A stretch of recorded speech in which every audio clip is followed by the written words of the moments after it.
Check the mic. 1, 2. The 6 God train comes through. Quicker than a Pentium data for the next millennium. Spirit informs, no conforms to the norms. Dropping bombs, I let it, said it, meant it. Here to represent it. Some live off the labels of the old school, mold you, and that's the trend. What I tend to see, the new jack ain't new. In fact, just bitten pieces of the green. Recycling fragments of rubble from a somewhat familiar voice. And so many MC and so little choice. This won't make me popular. Dropping the lyrics that appeal and flock to ya. Higher self, I'm just as accurate as Doppler. I'm rocking ya. Spiritual sipping, sopping my flyer delp, and that goes, hey y'all, hey. Hey y'all, hey y'all, hey y'all, hey. I said I go. Hey y'all, hey. Hey y'all. Dearly beloved, we were gathered here to bring up the rear piece to Bopa. We yell. We shed no more tears for fears when I'm chucking my spear. I'm that spook who sat by the door waiting for the big score while you're trying to get yours from the capitalist whore. And the red, white, and blue hawks and stacks and minis. She shimmy, you follow, you swallow. Losers, non-producers, consumers, consumed propaganda's got me fuming. My people are doomed. Power to the people, power to the seekers. Instead we're reduced to amps and speakers. $200 sneakers, acquisitions of loot, designer suits, Benz and Lexus, battle of sexes, sport utility trucks and such. We're slaves to a quick buck. We run amok. How far can we run when we're stuck? The race is won by wisdom, not muscle. Still we all struggle. Should we excuse the hustle for instant gratification, perpetuation of cultural mutilation? Y'all, hey. Hey y'all, hey y'all, hey y'all, hey. I go.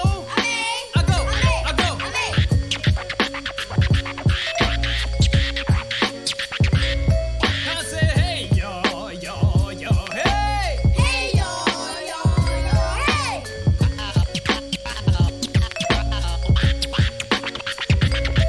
We should be reaching for Orion. Instead, we have a love affair with dying. Getting drunk till we fold, and old till we blowed. Does the superficial high suffice for the lows? No time for idle. Introspection and life lessons are everyone's Quran, Torah, Bible. Gluttonous eats, defeats the true purpose of eats. The temple falls off from foreign chemicals, toxins, and meats. You call food enriched when it's stripped of nutrients and bleach. I'm not meant to be reached when flesh-tone band-aids are peach. Every native/European contract was breached. What will Ebonics do for the disenfranchised? Mumia gets no justice cause Mumia is despised. Reverse discrimination versus racism will never be tied.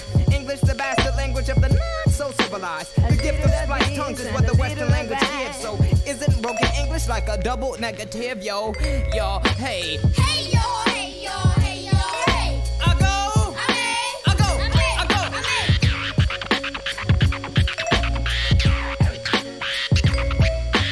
Hey y'all, hey y'all, hey y'all, hey.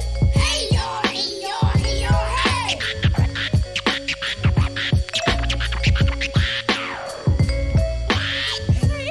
y'all, hey y'all, hey y'all, hey. Hey y'all, hey y'all, hey y'all, hey. Hey y'all, Lord, y'all, hey. Hey y'all, Lord, hey.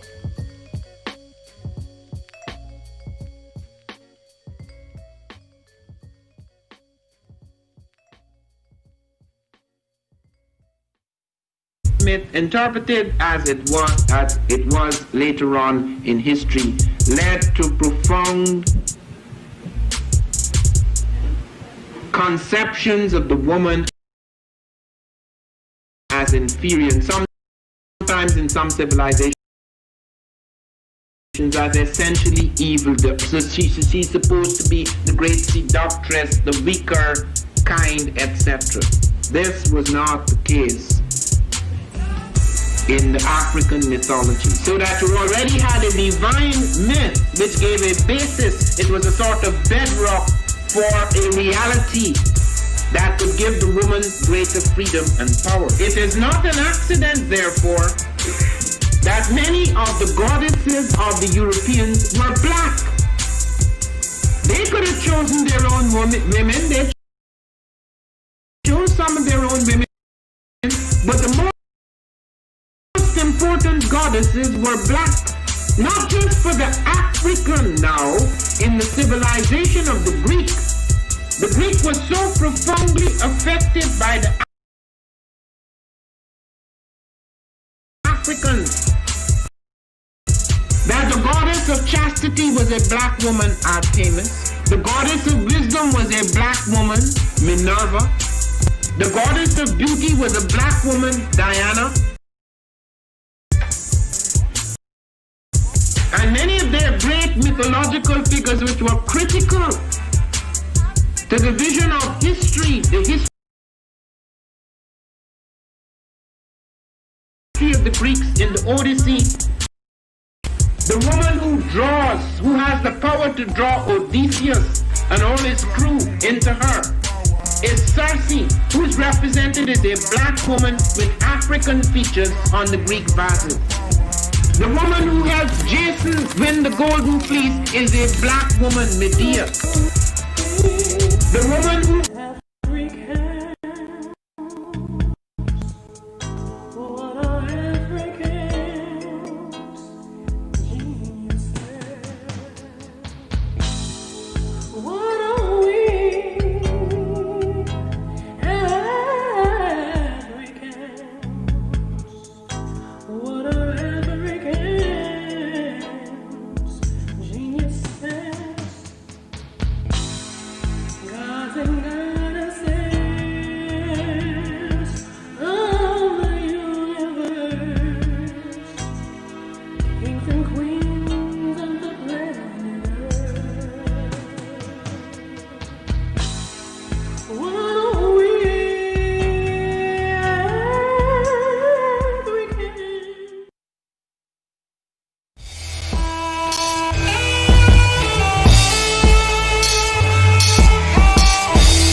Johnson said he's talking to the higher powers, I guess the government, about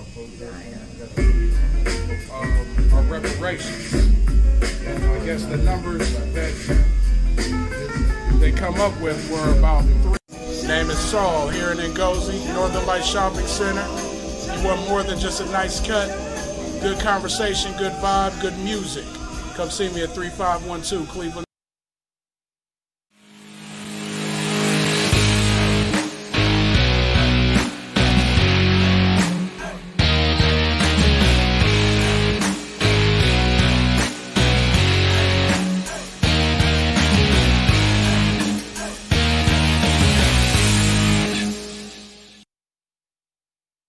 Women, but the most important goddesses were black, not just for the African now in the civilization of the Greek.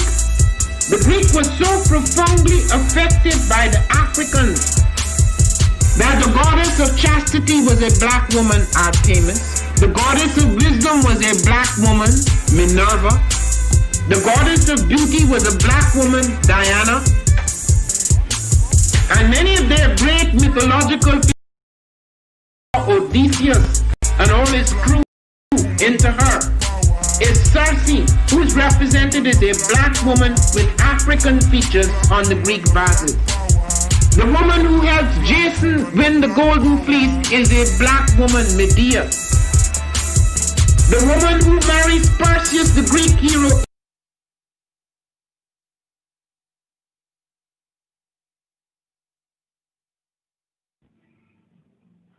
The African Heritage Diet consists of 6 lessons.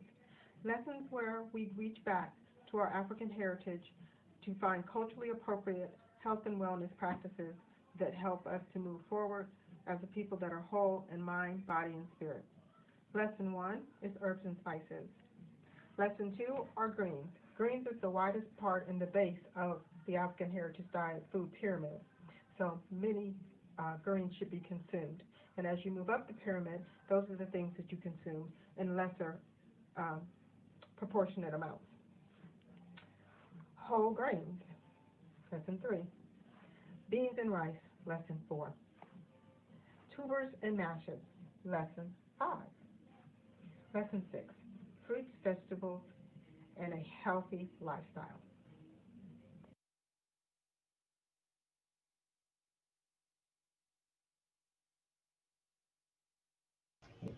I am a genius. My ancestors were geniuses. My ancestors have made me a genius in all that I think, say, and do.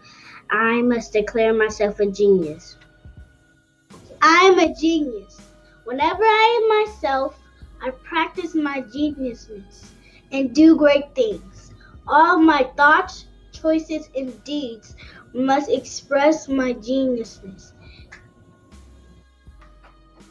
I am a genius. My decisions must always be in the best interest of myself, my family, my people, and my God. Only then will I and everyone I know that I am a genius. I am a genius. At all times, my geniusness must reflect my culture. My geniusness must serve my God. My geniusness must make me be one in love and harmony with my family. My geniusness must protect my people. Yes, at all times I must demonstrate excellence because I am a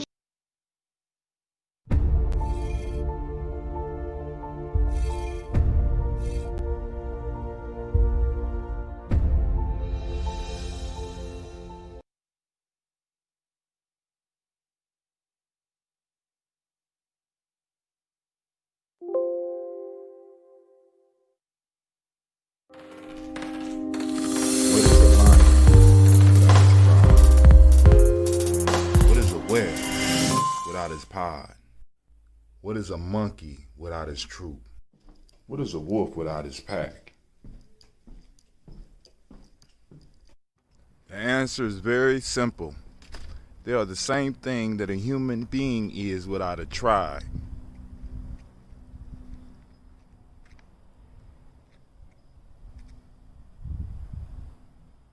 Pray.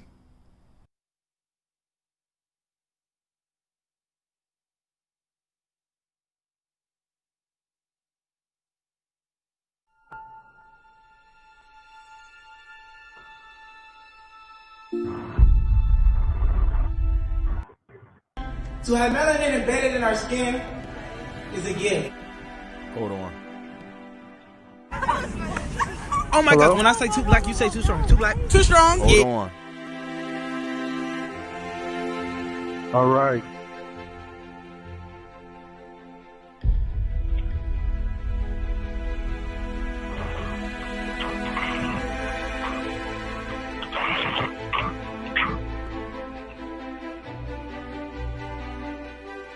We were born to be great.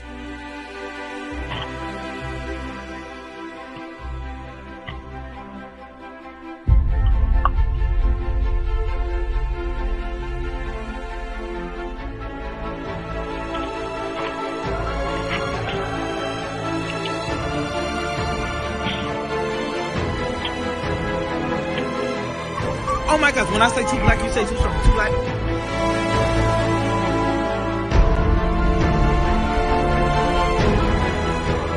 Born to be great.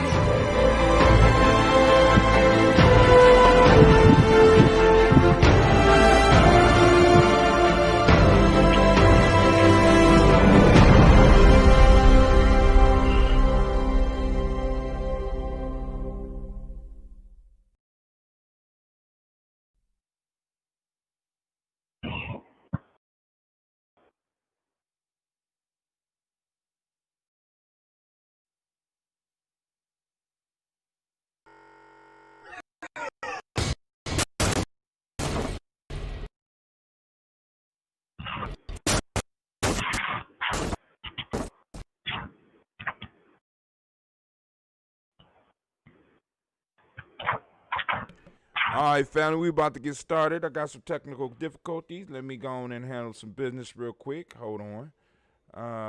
Where we at? New screen.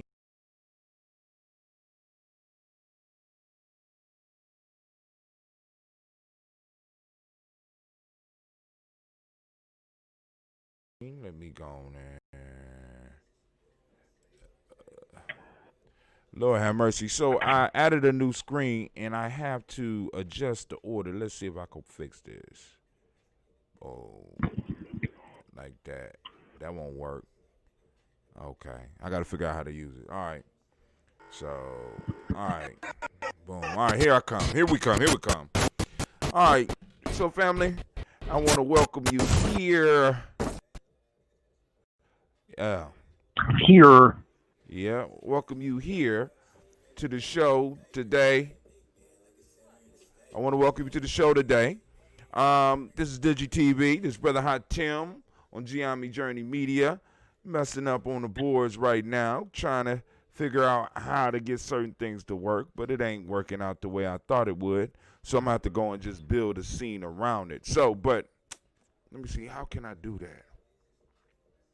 All right, I don't know. But anyway, family, this is Brother Hot Tim coming at you live and direct. And today we are joined by Brother John Calhoun. Yesterday, if you didn't catch it, we had a great interview with Brother Dentista. Y'all need to go and check that out. We talked about that crypto life. Y'all need to check it out before I go on and take it down, because we are going to put, we're going to build a workshop around that so that we can make sure that the family is aware of what's going on and how we're going to use cryptocurrency in our community. And like I said, we're not talking about just investment. But speaking of investments, Brother John Calhoun is coming.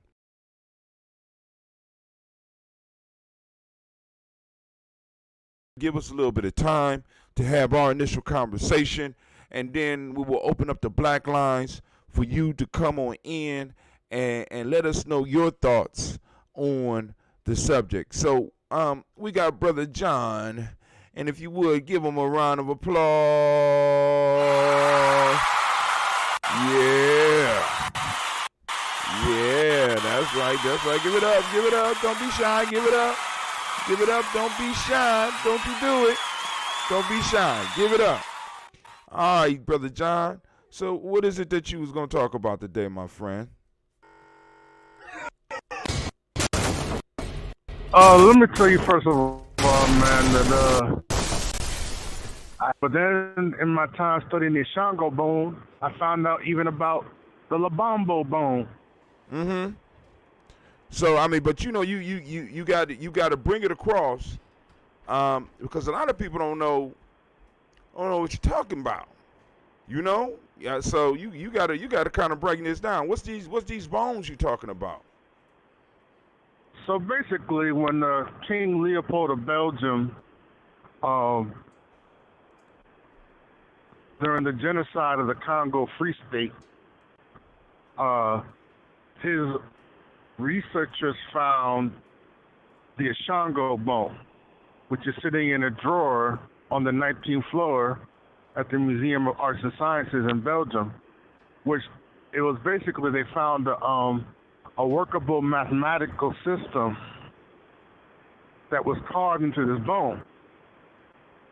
But the thing is that the mathematical system was approximately 22,000 years old.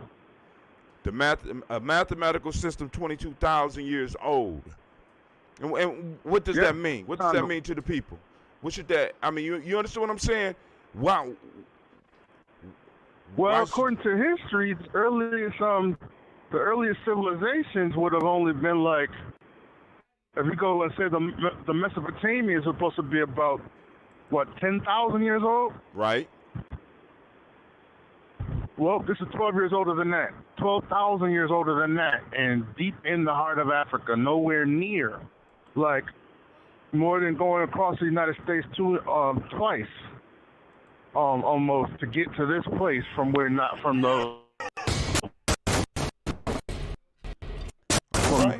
where the Nile Valley is, like, because that would be South Africa, but it's nowhere near the Nile Valley. So you're talking about embarking it's on deep, and so now you mentioned the Bashango bone, and they used this bone.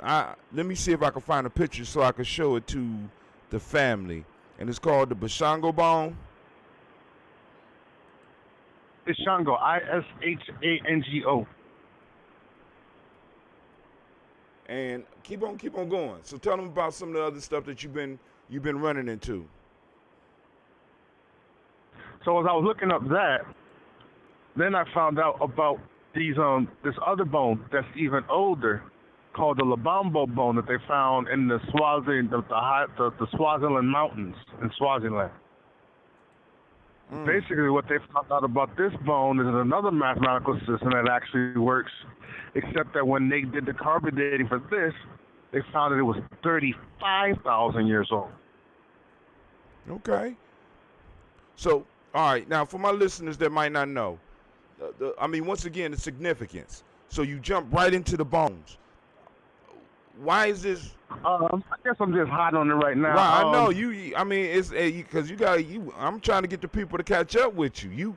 You at a point, and what we want to do is bring the people up to the point of where you are with this. Because I mean, what you're saying, like I said, because I do a little study. I'm kind of familiar with. But other people might be like, basically, when no part of the world. Go ahead. Hello? It's basically, if you go 35,000 years ago, the rest of the world is considered, it's a prehistoric world where supposedly, no one has developed anything at all. And if black people developed mathematics 35,000 years ago at least, it wouldn't be another 25,000 years before anybody else would develop anything resembling intellectual thought. And yet, we're developing a mathematical system. Basically rewriting the entire history of our understanding of human development, putting black people way out ahead of everybody else by a huge amount. But complete rewriting of the history books. I don't know, something going on here. And it goes along with... Go ahead. No, I'm trying to show the Shango bone, but it's not showing up on the screen. All they seeing is us. And I'm sitting up here bugging out seeing what's going on here. Hold on for a second. Let me check my restream. But I can't change the screen yet. Let me see what's going on here. It looked like we froze. Hold on. Hold on, John. Matter of fact, I think we are froze.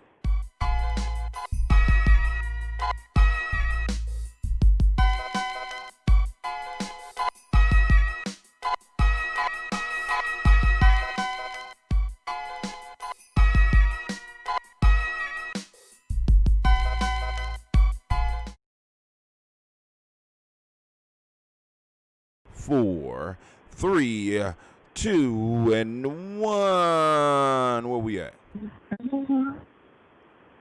There we go. All right, so now I want to make sure that people can see this bone that you're talking about. So you're saying that this bone, the Ishango bone, at first was one of the first ones that you found, and you said this bone is an ancient mathematical, it says right here, perhaps the oldest mathematical artifact in existence. The Ishango bone above was unearthed in 1950, and then the Belgian colony of the Congo, now the Democratic Republic of the Congo. It was discovered by the Belgian anthropologists. We don't need to know all that, but they estimate between 20,000 and 25,000 years ago. And you saying that this was a mathematical tool? Yes. Okay, cool. So now, catch us up. Now we're gonna go back because I'm gonna have to walk. I'm gonna have to walk you through this because you excited. You know what I'm saying? The brother's excited. You know what I'm saying? And I can't blame him for being excited, right? But it's a message from this that you want the people to get. So when you first contacted me about all this stuff, you were talking about a documentary. You want to do a documentary, and you was talking about the importance of architecture. Go ahead, walk us through that first, and then we could get to the Ishango bone and all this other stuff.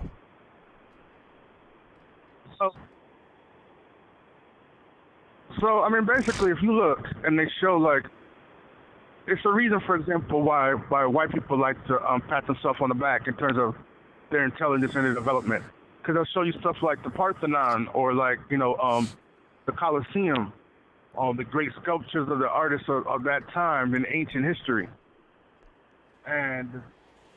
or they'll show you like Sumatra or Thailand and those ancient temples, India, cultures that are respected, they tended to be cultures in our world that you built something. You showed that if you could, like with the stone circle of Senegambia, it's like these stones that they built, basically like 4 Stonehenges, between Gambia and Senegal. And if you look at these stones, it's like there's a number of them that weigh like 10 tons. Black people were able to cut these stones and then bring them hundreds of miles and then set these things up to create these patterns. But you can't do that without having some significant levels of advancement in science and engineering. Like, you just can't say, oh, we're going to cut out 10-ton blocks and transport them hundreds of miles and just do it just because you say you want to. Like, you got to better organize. You got to have, a culture where you can get a tremendous work pool of people that are even compelled to, be a part of this. Like, it requires a hell of an undertaking.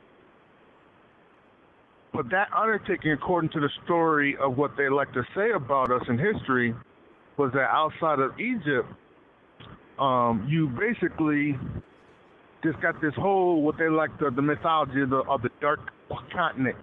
This whole place where just black people run around, asshole naked, living in mud huts. So you... And thank God for the European, because we wouldn't know what to do with ourselves. He wouldn't come and saved us from our ignorance. So what you're saying is, what I'm hearing is that you want to save the rest of Africa from the mythology, because of course Egypt is the golden gem supposedly of Africa. And what you're saying is that there are civilizations that we just touched on, because some of us touch on them. But what you're saying, there is a deeper level of information out there about what we were doing in Africa, and is much deeper and possibly older than what's going on in what we call Egypt, or what other people know as Kemet. Absolutely. And you want to expose this because what this shows is that there was stuff going on before, like you said, before they came and saved us from the jungle.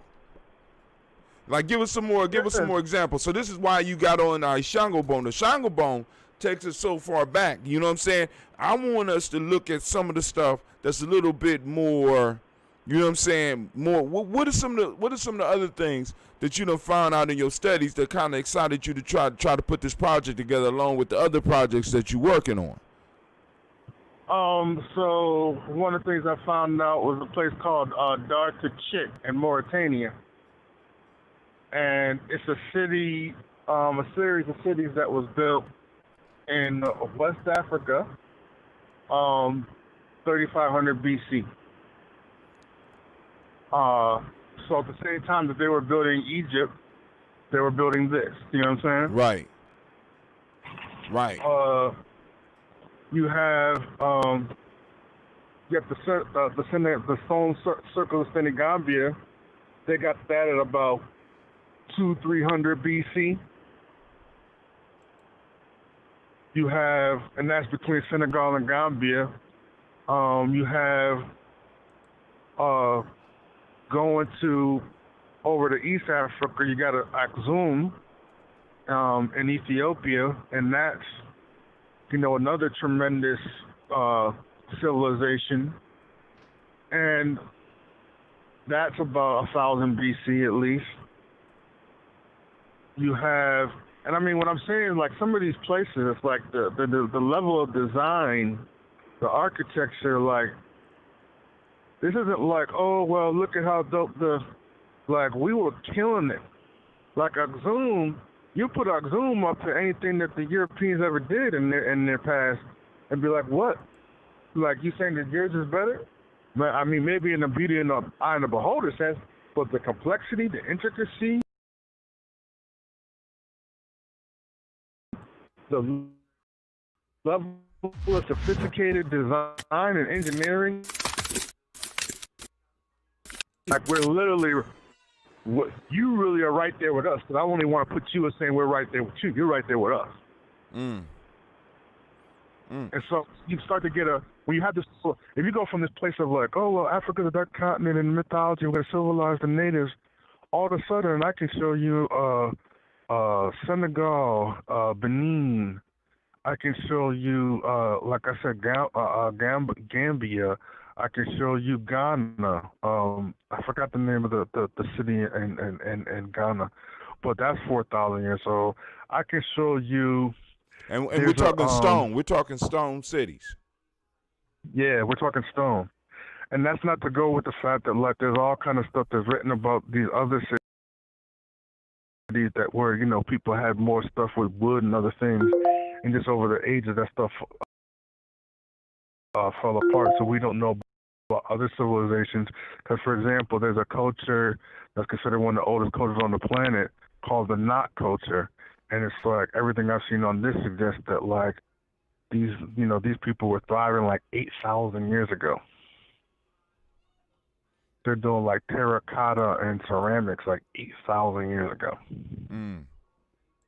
Very developed culture, like coming out of Nigeria, kind of in the same similar area to where Nigeria is, but broader. And so all of a sudden you start to ask yourself, well, wait a second. Instead of this whole story that we weren't building stuff, and in fact, like, there's a whole bunch of people that have been studying. There's a mystery culture, and I say mystery because there's a huge culture of these fractal circular buildings, which they said the Europeans try to call them cattle crawls, but you can actually see, there's pictures of them where you can see it better, like if you're above ground, but there's these networks of these villages in these kind of geometrical fractal patterns, and they get aged out to anywhere from 3,000 to it's been argued that they could be as old as 30,000 years old because of Africa's most. I mean, I use Stonehenge because Stonehenge is just something that so many people know about, but there's the most substantial one is called Adams Observatory, which obviously a white man put his name on that, which we're going to eventually have to do something about that. But essentially, there's a science called astroarchaeology. Right. So look at something that you built. It's like how they know how old the what's the name is, Stonehenge. Because you can look at like where the stars and celestial bodies align, and you can tell what the intent was by looking at where they were going to align at a particular time. So you can tell that like 4,000 years ago, the sun would have hit at just a slightly different angle. Oh, this is 4,000 years old. You know what I mean? Right. So they did this to Adams Observatory, which is all the way down to South Africa. Like in South Africa, so now you're talking about as far away from Egypt as you can get. But they got this, and they're like, at a minimum, this has to be. Hello? Observing and understanding the movements of the stars. Can you hear me? Yeah, I hear you. I'm having okay. I'm having some difficulties because of the switching of screens. I got to figure that out. I'm gonna figure it out though. But anyway, so why is this important, man? I mean, it's like, okay, cool. So, cause like we're talking about we're going to have to raise these funds. We're going to have to go on and create this content so that we can make sure that people see this. What is it that you want to do to kind of expose this? Because you just want to make sure that people know that it's bigger than Egypt. Because I feel you on that, because it's like a lot of our research is stuck in East Africa, which kind of leaves us, those of us that descended from West Africa, it's like we got to trace our roots all the way back to Egypt for a touch of greatness, except for every now and then we got supposedly a kingdom that rose here, a kingdom that rose there. What you're saying is that there was civilization there in maybe at the same time, or maybe even before, there was a Kemet. Oh, absolutely. And so like I said, every part of go ahead. West Africa. I mean, certainly East Africa, West Africa, Central Africa, and South Africa. Like, there's no region of Africa you can't go to, or I can't bring you to ancient architecture that's more than 2,000 years old.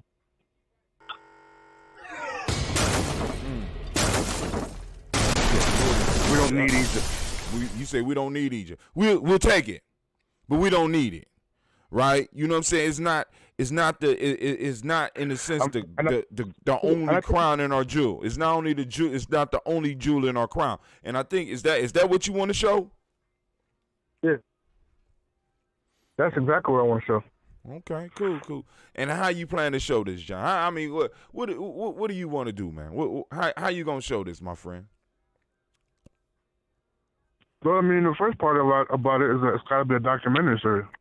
Oh, a documentary series. A series? Like how you see it on, like. You can't cover this in a 1 hour show, man. I mean, the thing about it is that, like. You know we ain't got no history, so it should only take about an hour, right? Nah, there's like, and mind you, I'm just staying in BC. I'm only staying in BC because there's a whole bunch of stuff that we built somewhere between maybe like 300 or 400 AD up to like maybe 1500 AD. And like Urdo in Nigeria, like we built Urdo walls 80 foot tall, 20 feet wide, and 100 miles around in a circle, fortification wall. And we built that at 800 AD. You know what I'm saying? Right. At that time, that would have been, Urdo was the biggest city in the world when it was in its thriving point. Mm-hmm. But it wasn't just a city in the world. Like Urdo would have competed with cities that we have right now. Like it was way bigger than anything in the world up until cities that developed like last 100 or 200 years. Like that's how big Urdo was. It was so big, it dwarfed all over cities for 1,000 years. Like a metropolis in Nigeria. You know what I'm saying? Mm-hmm. Now, built about 1,300. When we talk about putting together a documentary, or we talking about just going and collecting pictures, what do you want to do, man? That's what I'm trying to get to. I definitely want to collect pictures. I want to get footage, but I also want to do like some carbon dating. So, for example, like this mystery. So, like these fractal structures. When I talk about this mystery culture, because no one's given a particular name to it. It's just people have found these structures. But the structures are related. They're labeled. People have them as being as old as like 30,000 years old, but people say that they could be even older than that. See, we did some carbon dating done, because if these things are 30,000 years old, then literally the history book's got to get tossed into the trash. And that's not even being funny, because that would mean that like black people were building advanced culture so much earlier than anywhere else in the world that you got to throw all the history books out, because the history books are actually completely wrong. Like if they're saying Mesopotamia and they like to talk about the Nile Valley Plain, the Nile Valley theory goes completely out of water. Nile Valley is like a child compared to what we might have been doing in South Africa. You know what I mean? If it's 30,000 years old, you got the Nile Valley coming in, and what is that? That's 20,000 years after. 20,000 years after. So, I mean, like, are you talking about going to these places and filming? I mean, because like I said, we can collect all the pictures on the internet, because all these pictures are on the internet. Now, number one, all of the pictures aren't on the internet. Number two, even the ones that they do have on the internet, a lot of them haven't been done, because this thing deserves to be done at the same level as what they do when they do like engineering and empire and stuff like that, with like when they look at Greece and when they look at, different cultures in the world. Yeah. Like we need to have our stuff be put on the scale of like it deserves to be put on the scale of anything. Like, it should be like the most incredible thing that Discovery Channel or the Learning Channel or the History Channel has ever put on their network. It should be something that people are talking about all over the world. Like, holy crap, Black people built stuff like this, like how long ago? And like, where it literally revolutionizes the world's mind about Black people, and then revolutionizes Black people's understanding of who they are for themselves. All right, I mean, but a lot of that is going on right now with what's going on out here in the world.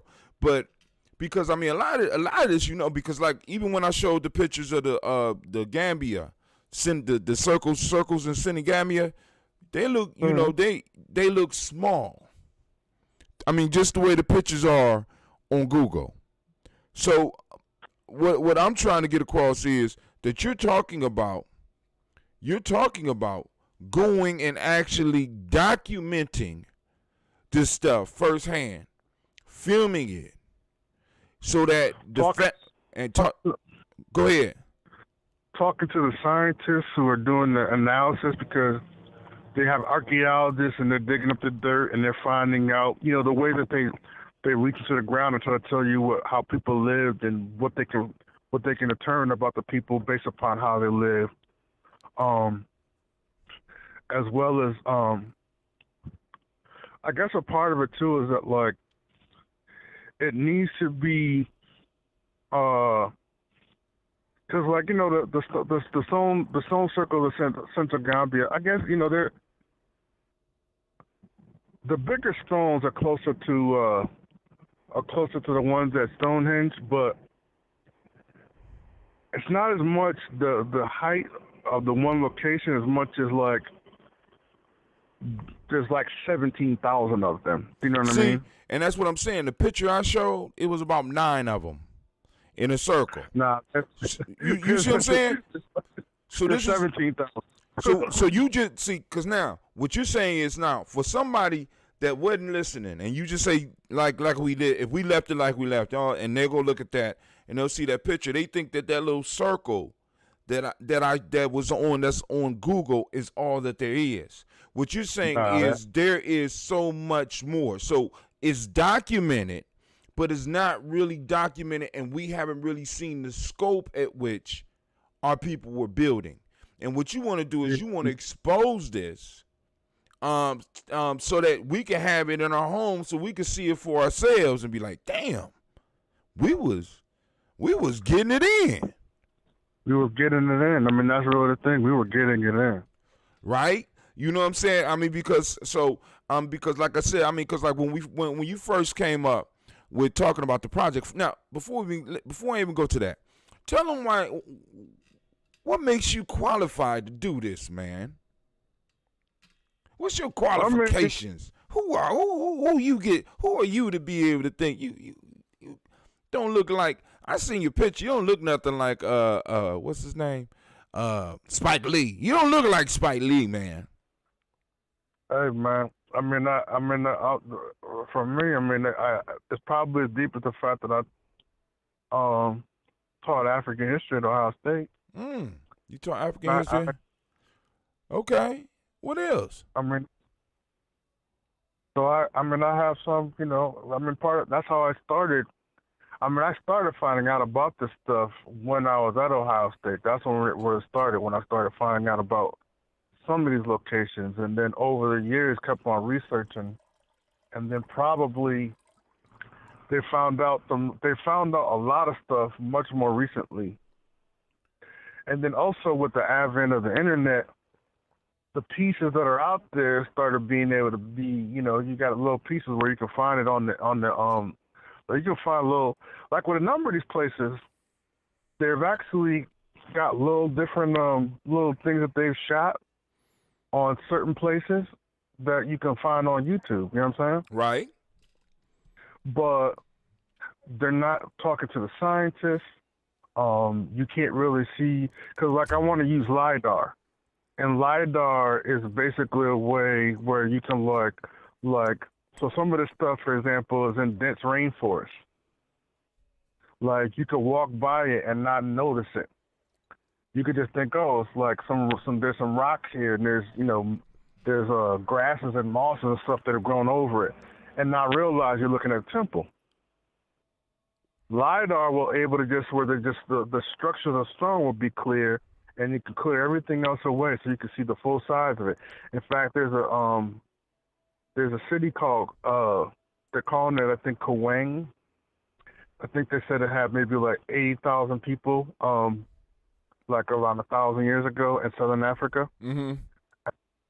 They thought it was much smaller than what it was until they hit it with the LiDAR, and when they hit it with the LiDAR, it kind of X-rayed through all the foliage and everything, and they were like, oh my God, this is like 10 times bigger than what we thought. So like being able to go in there, so I guess I want to do the documentary, but I also think that like there might even be some research that we might want to try to help them be able to do, so that we can bring like the LiDAR stuff. We can bring in. I also think about the AR and VR piece. So like the VR, virtual reality. Virtual reality will allow you, like, one of the things I'd always want to do is look at the slave dungeon. So like I can, like with a VR camera, I can bring that camera into a slave dungeon, and essentially you put your VR goggles on there, and then you can basically literally walk into the slave dungeon and look all around and see it. That's what VR. At the same level, it's like I can bring you into these locations, and it's like, especially like for kids, like they can walk in and be like, oh my goodness, this is a temple that black people built 2,000 years ago in West Africa. And really,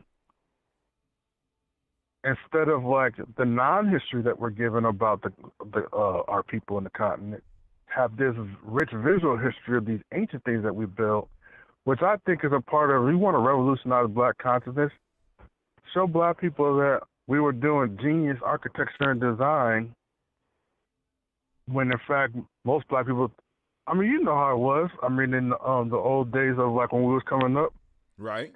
Black people strung so tight to Egypt that it's like, because he was like, if we don't have Egypt, then oh no, what do we do? What do we do about Egypt? But I mean, we still talk about Mali and Songhai and Ghana empires.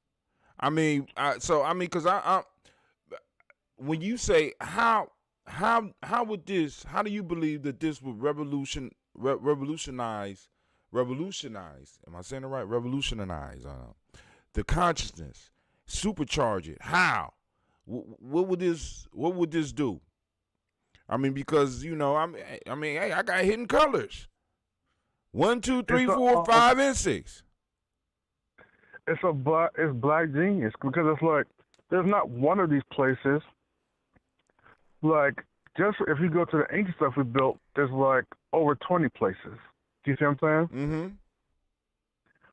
If you go to like the Middle Ages and like when white folks are building castles and stuff like that, and you look at what we're building throughout Africa, there's even more places than that. There's like 30 different places. Like black people were building all kind of stuff, like all over the continent. And it's basically, it's kind of like the stuff that I found in Nigeria. It's like, I have not talked to a single Nigerian person, and I've been talking to, and I have Nigerian friends, and I've been, including, one from a highly educated backgrounds, and I'm talking to them about this place, and none of them have heard about it. Not a single one. So not only are they keeping it from us, we're over there keeping it from ourselves. Yeah, it's like you got people that live in Nigeria, and they don't even know about this place. Yeah, I can imagine that. I could imagine that. And you just, and the piece is, you want to shine a light on this and really start the discussion around these places. You know what I'm saying? All right, what's the significance of place? What's the significance of building? You know what I'm saying? Because, like I said, because that's what really got me hyped up when you start talking about it, right? You know what I'm saying? So you want to document these things and put them together. But once again, I ask, what makes you qualified to do this? And you still ain't answered my question. You understand what I'm saying? I mean, I don't know who's really qualified to do it. No, it's some people that's qualified to do this. It's some people that have a right to do this. And I'm asking you, are you one of those? Well, if you talk about having a right to do it, I'm black, so I mean, I don't know if I I need. know a lot of black motherfuckers that don't deserve to do don't deserve to do shit. I need you to tell these people who you are, man. That's what I'm trying to do. I shouldn't even have to pull it out you like this.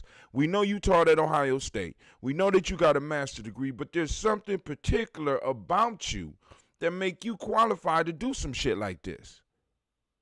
Oh, I've been researching this stuff for the last 2 decades of my life. Oh, God. Okay. So have I. I mean, but I can't make no goddamn movie. Oh, because I'm a... wait, no, stop. Hold on. This is a humble motherfucker here. Hold on. Wait, stop. Did y'all hear this? Right? I'm pulling teeth here. I'm throwing bait. And you know what I'm saying? He like... So go ahead, tell them once again, what makes you qualified to do this type of thing? Then I'm a film? I guess I'm trying to figure out what you're looking for, man, because it's not occurring to me. John, everybody is not a filmmaker, man. Okay, all right. Well, you a filmmaker. You have films under your belt. You have traveled. Huh? I've made multiple documentary films already. Oh, okay. So you are qualified to do this. You know, because a lot of times, because I want people to understand that what I'm trying to bring here, what we're trying to bring you here, Giambi Journey, is quality. This brother not only has been doing research in his own history, our history in America, our history in Africa. He's also a documentary. He's a documentarian. He's a film person. He went to school for this. He studied this. So he has the ability to bring across the idea in a way that can not only fire up the adults, but possibly could fire up our children. You know what I'm saying? So, you know, like I said, we at Giambi Journey, we're gonna push to help this brother go and fulfill this project, because it's an exciting project to me, because you know it's gonna require travel. We're not talking about just throwing together a slideshow. We're talking about, you heard the man talking about 3D cameras. That's gonna cost some dough. We got to raise that money. You know what I'm saying? So he could walk in the room and actually do the VR thing. We could do virtual tours of the slave dungeons, but that's on the bottom of the list. Let's go on and do some tours of some of these ancient spots. Let me ask you a question, John.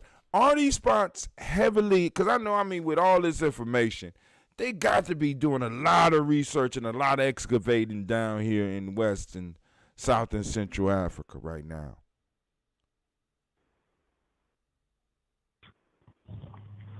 So again now? I said they must be doing a lot of research down there on this stuff right now, because you know they want to make sure everybody know how great we was in the past. It got to be gobs and gobs of researchers out there doing a lot of work on this type of stuff. There are some, but the part of the issue becomes is that they're not known. And then there's also a concern because the situations, for example, like with Adams Observatory and this culture I'm talking about, basically it's a mystery culture.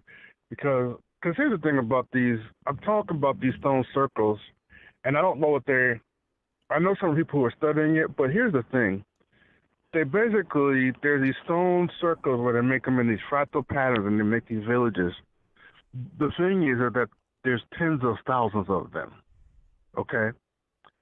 And the thing is that they're spread all throughout southern Africa. So the range of where they're spread is more than the size of the United States. That's how big of the range of these tens of thousands of these structured buildings are. Like it's across an area that larger than the United States. And then, so there's a debate between scientists about exactly how old this is. So there's one group of scientists that wants to say that is maybe a little over 1,000 years old, which would still be quite incredible. But there's more scientists that are suggesting that you've got to put it at least 3,000 years old. And then there's another group who are some of the most studied on it, and they're like, no, you got to go to 30,000 years old. See, we have to find out what that number is, because if that's 30,000 years old, that's just a very different history of humanity. That rewrites the history of humanity. But you know, there's been a lot of discoveries that should have rewritten history, but it hasn't. What make you think what you're working on is going to actually do that? Because it's not really actually just one discovery. It's not like one location. It's like when I tell you that there's over 20 locations at the quote-unquote ancient level, the BC level. Well, you know how many of those have been put out into the world? How many? Out of the 20? Zero. Now say that again. Zero. Out of, okay. This stuff is completely hidden from the world. It's completely hidden even from Africans. Forget about the rest of the world. It's hidden from Africans. I mean, literally, there's some archaeologists that are working on so many of these locations. But it's like you look at Punt. Everything I'm looking at, I see this information that says that if you really want to look at the line of succession, that Egypt is at the end of the line. Before Egypt, you got the coaches of Sudan, Tasseti. Before Tasseti, you go back, and you got to have a discussion about what you're going to say about Nubia. But before you go back even further, and they talk about Punt, and Punt being in Somalia. So now you're looking at these ruins. There's pictures of them, but they haven't even been looked at yet. Mm-hmm. There are scholars that are looking at ruins. They're finding ruins all across southern Africa that haven't even been analyzed yet. Like, it's a treasure trove of archaeology to be done all across Africa to show dozens and dozens of ancient cultures that, I mean, it's like, I mean, honestly, it should be like the biggest thing in the media. Like, it's like, holy cow, black people done built all this incredible stuff for thousands of years, and we just never knew. Man, you know, I'm trying to figure out why they would do that, you know. But you know, mine is not the reason why. Mine is but to do or die. You know what I'm saying? So, I'm serious. I mean, because the point is, I want to help you with this, because I think you onto something. You know what I'm saying? And I do understand the importance of the architecture and being able to show that at some point in time we did do great things. But I have to ask the question: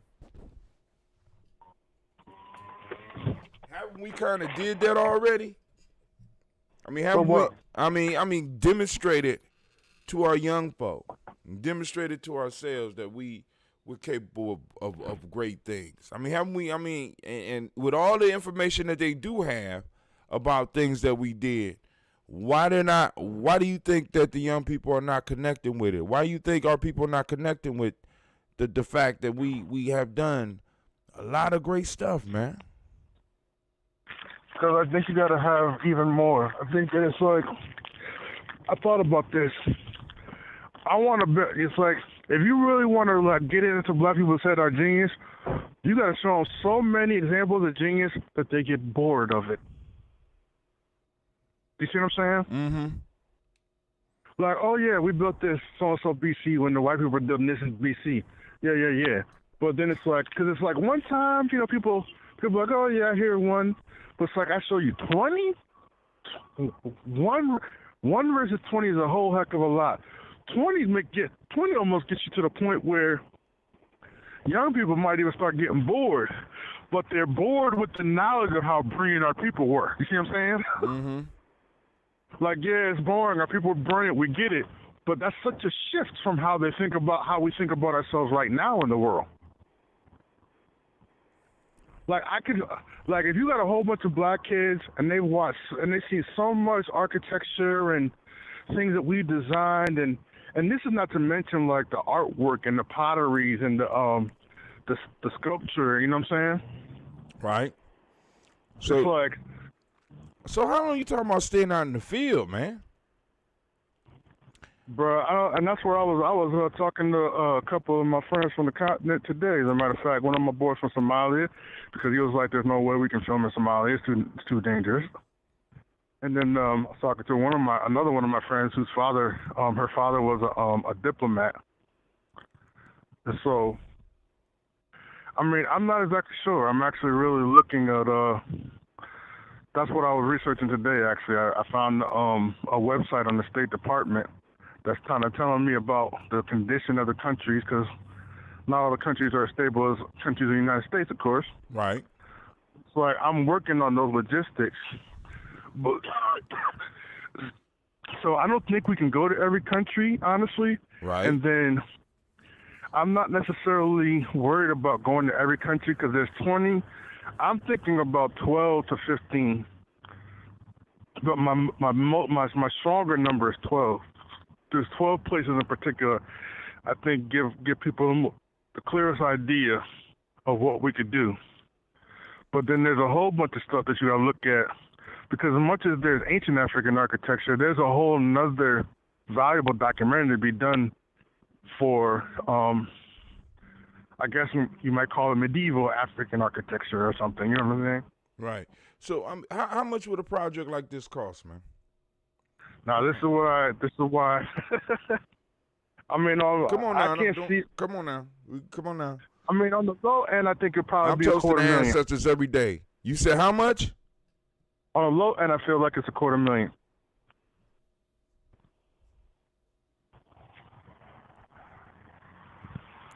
That's what I would say. Because it's like you got to go to Africa, but you're talking about Africa is what?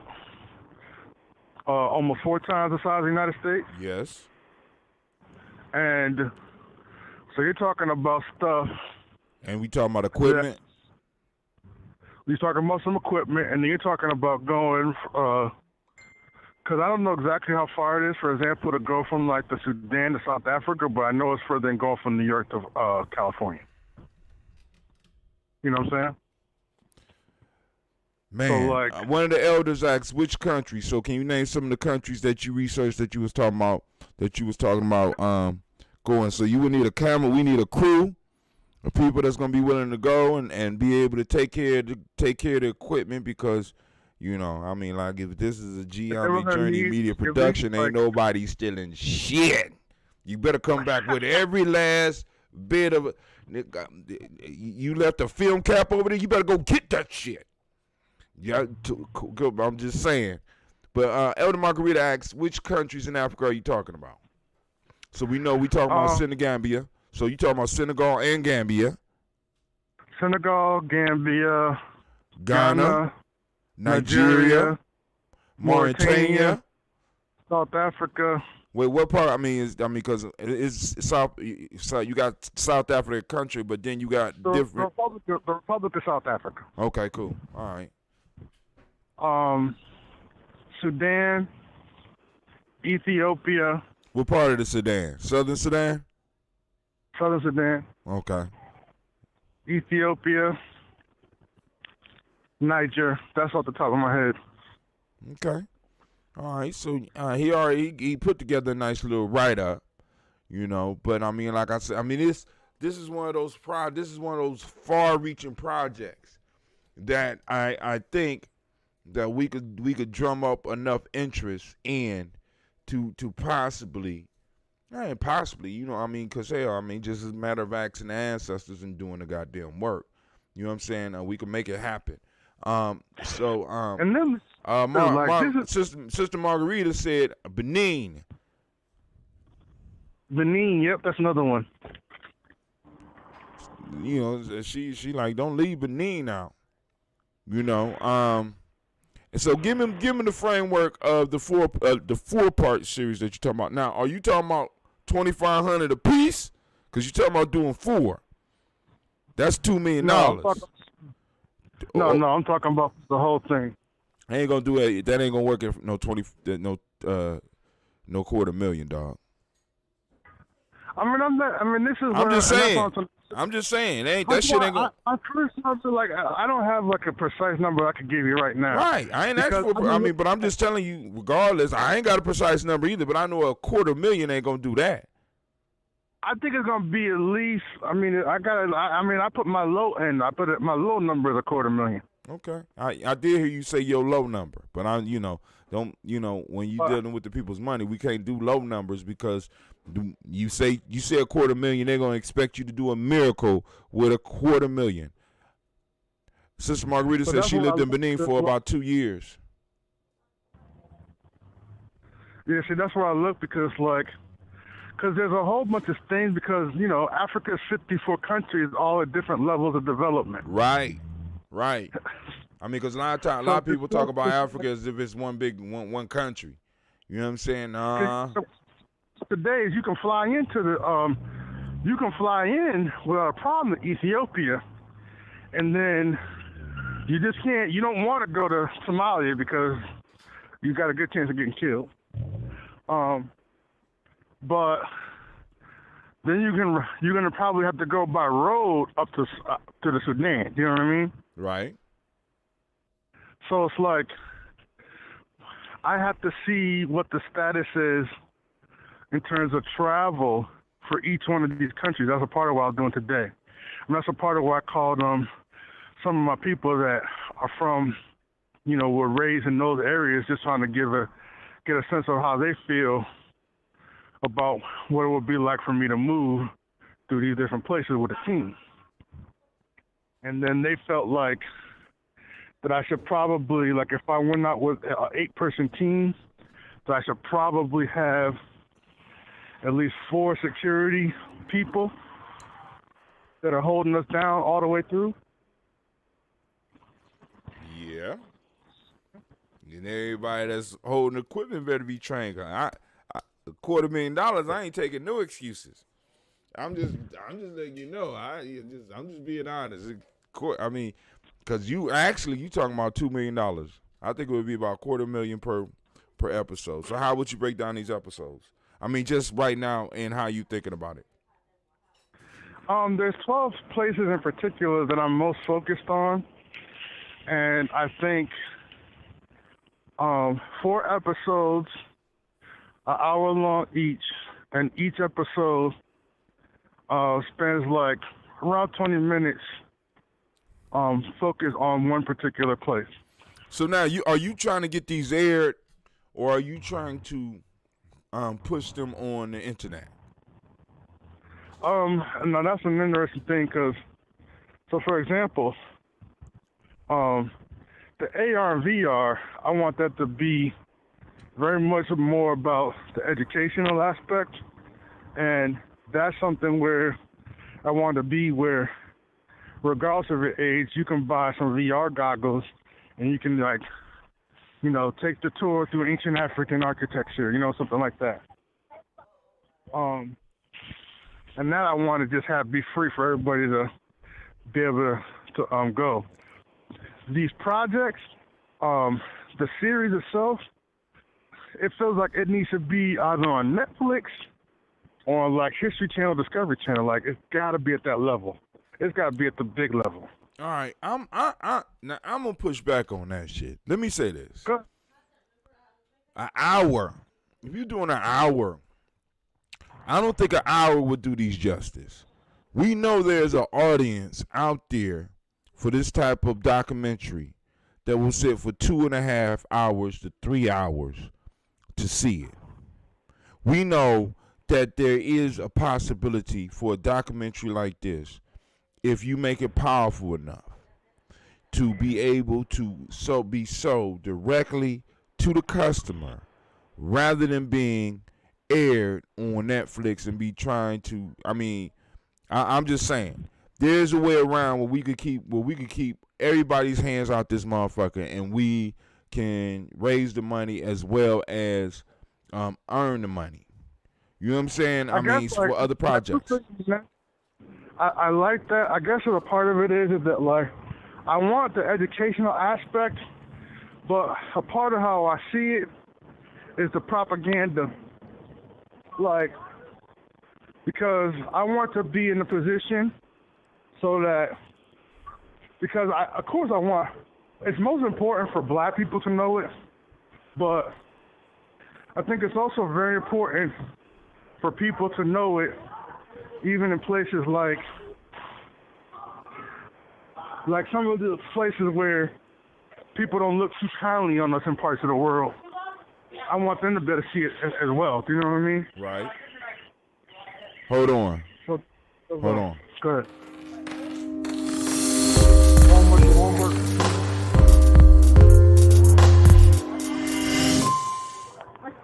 Yeah, I just had to do a little, little promo there for Jamie Journey. So, but yeah. So, 5212. Oh, hold on. John handling the business. Let me go on. So, family, what y'all think? Anybody out there? Anybody want to call in the number? Call in number 614-556-4535. Once again, that number is 614.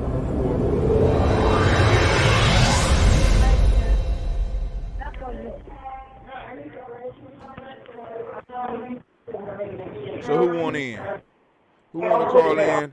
Talk with Brother John, because I think this is important. I think this is an important piece that we can actually go and build towards and work towards. Like I said, we need a documentary at Giami Journey. You know what I'm saying? We really do. We got a professional documentarian. Sound like a documentarian. You know what I'm saying? But anyway, we got a documentarian over here. I don't even know. Is that how you say it? A professional movie maker and shit. Let's put it that way. Right here, you know what I'm saying, at our disposal. And he's a writer.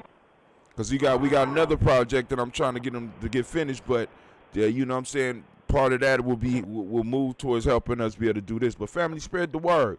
Anybody got any questions or comments that they want to call in on? Brother John is here to answer them. The number is 614-556-4535. Once again, that number is 614-556-4535. Also, don't forget, at 9 p.m., we will be having Folk Tales for Grown Folks tonight. I'm just going to take me a short break and get back up in here, and we're going to get back to work, because that's how we do it here at Giami Journey. I mean, hey, John, I love what I do, man. I really love what I'm doing. I'm trying to make this not only a full-time gig for me, but a full-time gig for other folks like yourself. I mean, because I believe that I'm surrounded by so much talent, and I'm so blessed.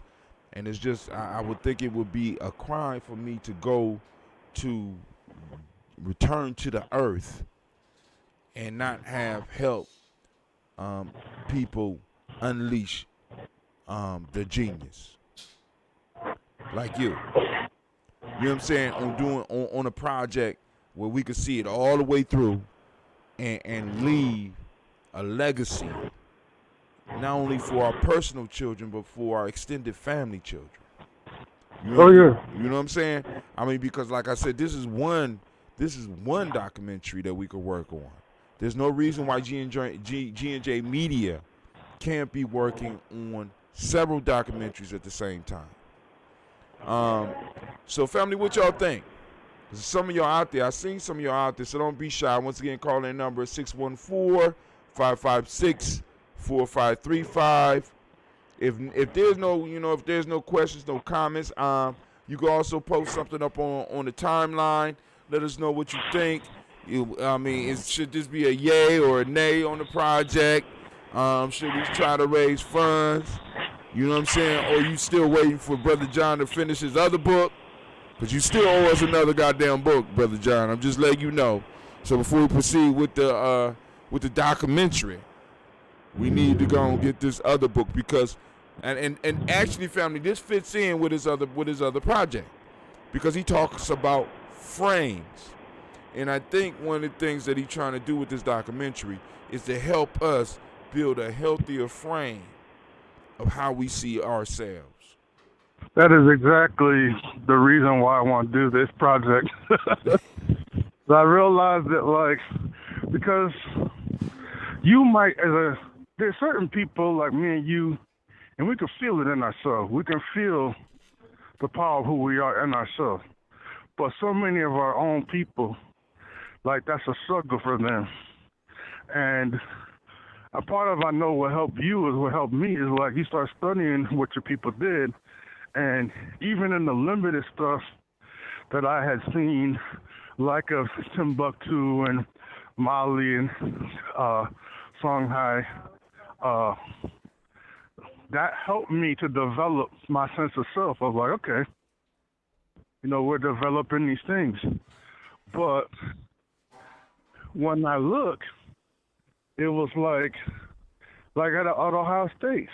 It's like, I was teaching this stuff at Ohio State. Quite frankly, the white kids were much more into it than the brothers. That's just real talk.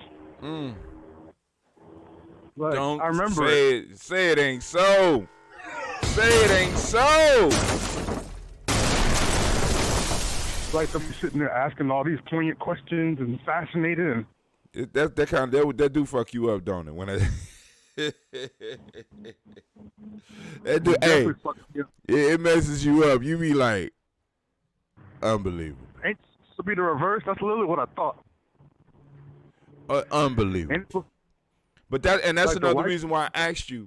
Because a lot of our folks have been that ain't working right. That ain't how that should be. Hold on. Well, I mean, no, I ain't talking about you. I'm talking about my scene change. My scene change was all wrong. But go ahead. I'm listening. Because like you do the films right now, and I'm sitting up here trying to figure out how to do this these transitions on my show, and it's taking too long. But look at the Black Inventors, because one of the other projects I want to do, the Black Inventors, it's like one story. We lost all our stories. So one of the things I always think about when I saw Hidden Figures, I remember asking my mother before, and I still think about it every single day, and I was thinking about the fact that when I asked her, I said, Mom, did anybody in your world, because my mother was watching when we launched men out into space. And she was like, the whole world was watching. It was the biggest thing in the world. And yet they didn't tell people that the mathematical mind of the black women was a central resource that allowed us to get to outer space, allowed us to get to the moon. Like, they didn't let us have that story. Think about, and I asked my mother, I said, imagine during the time of racisms and hates, and you're a young girl, and all of a sudden, you hear about Calhoun Johnson, and you hear about these black women who are like the leading mathematicians at NASA. You realize, wow, black genius helped us get to the moon. It's like, yeah, you feel good, but you know what some of the white people have said. But don't just talk about it. You'll feel good. It's like that doesn't just reframe black people. That reframes the planet. Like all of a sudden, black people realize, wow, black intelligence helped people get to the moon. Like the whole world will be different just from that alone.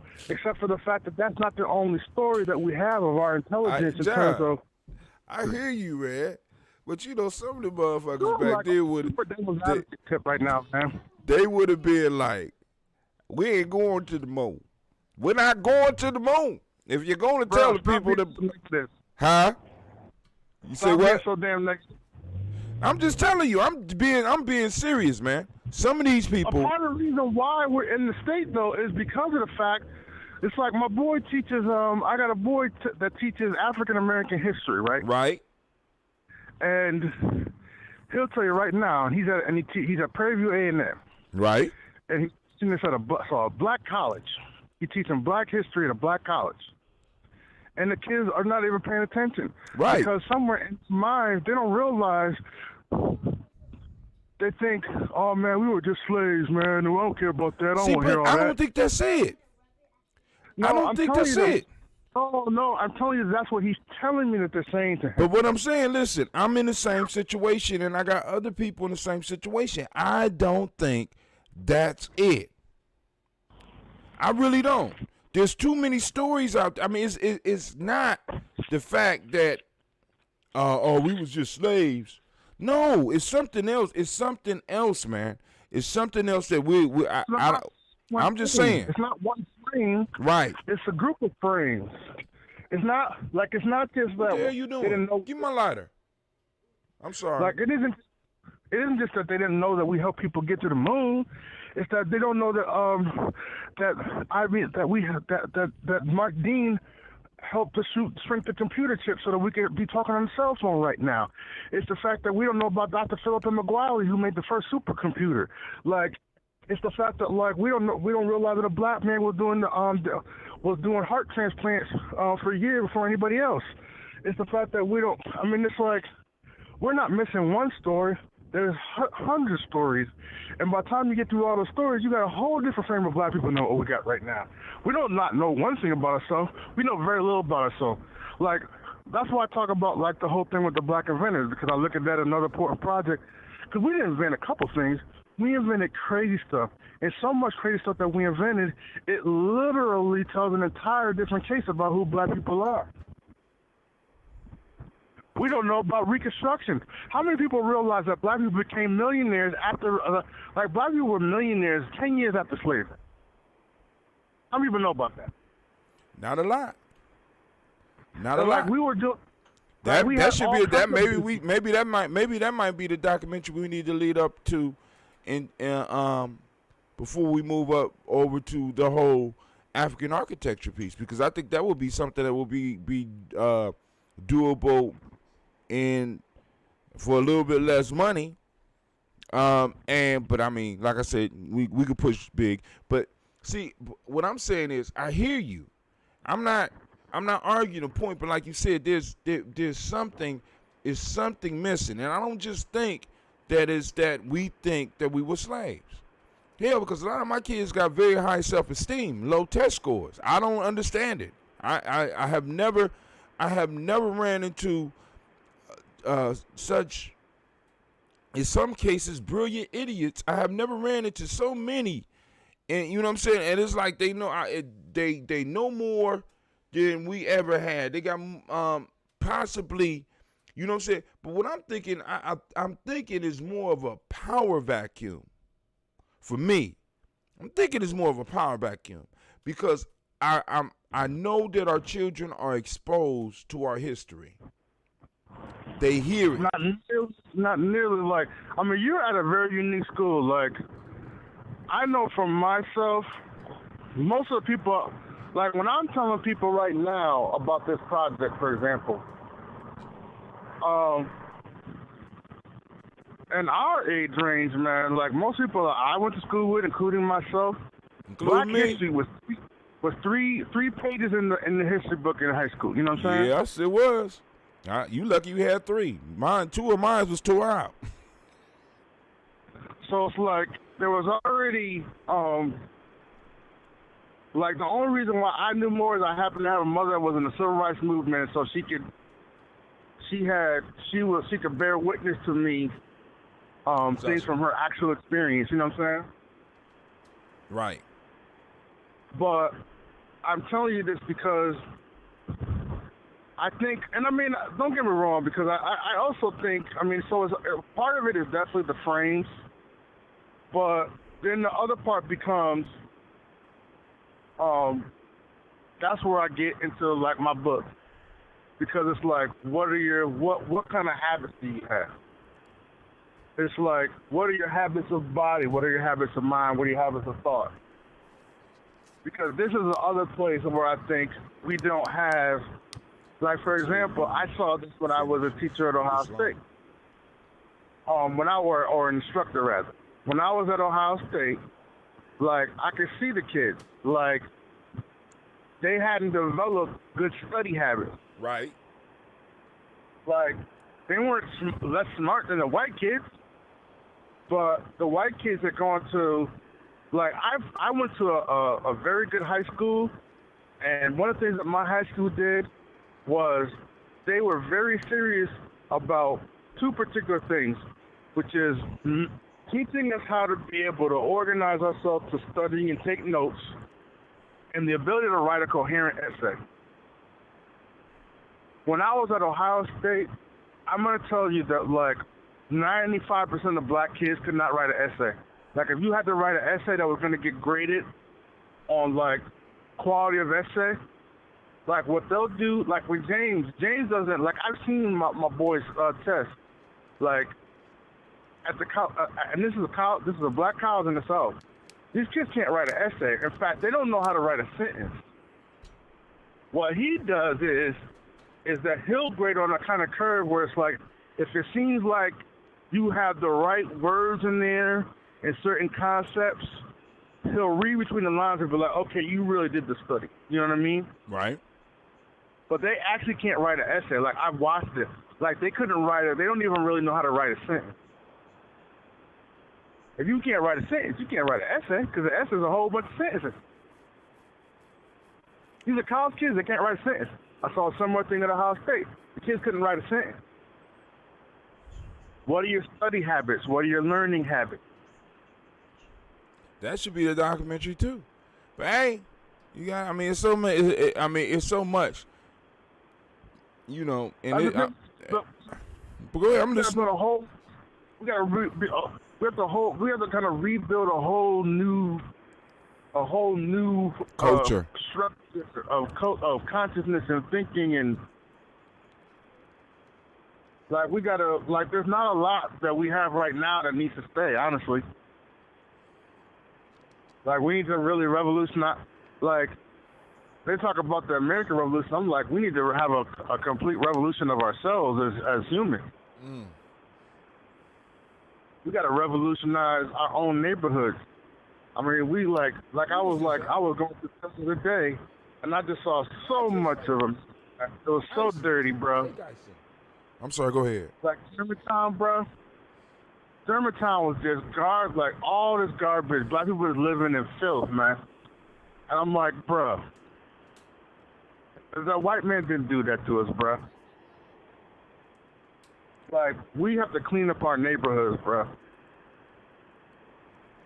If I showed you a picture, there's little kids, I'm like, there's little kids running through this garbage, because there's garbage everywhere, you know what I'm saying? Mm-hmm. And what is that habit? Like, we're teaching little kids to think, like, why don't anybody pick up the garbage? Because the people before them didn't pick it up, and the people before them pick it up. We pass down bad habits. Like, we're poor stewards of our own neighborhoods, just at a basic level. Like, there's a lot of ways in which we're off of who we are, who we've been, who we need to be. You done brought up several different e-courses, e-books, actual books, and documentaries that we could go and talk about, partner. You know what I'm saying? So, you know, you before you come and sign on to the team, we got to decide on what position you going to play. You know what I'm saying? Is it going to be the international filmmaker, the local filmmaker, or the habit guru? I mean, you got a lot of hats that you wear, man. A whole lot, because we went from African architecture all the way to us living in dirty-ass neighborhoods. But I mean, because it's like, black people in Africa, like, if you read about these ways that we live, we have these beautiful, elegantly designed villages. Like, we didn't have our shit all raggedy. Like, for 1,000 years we didn't do that stuff.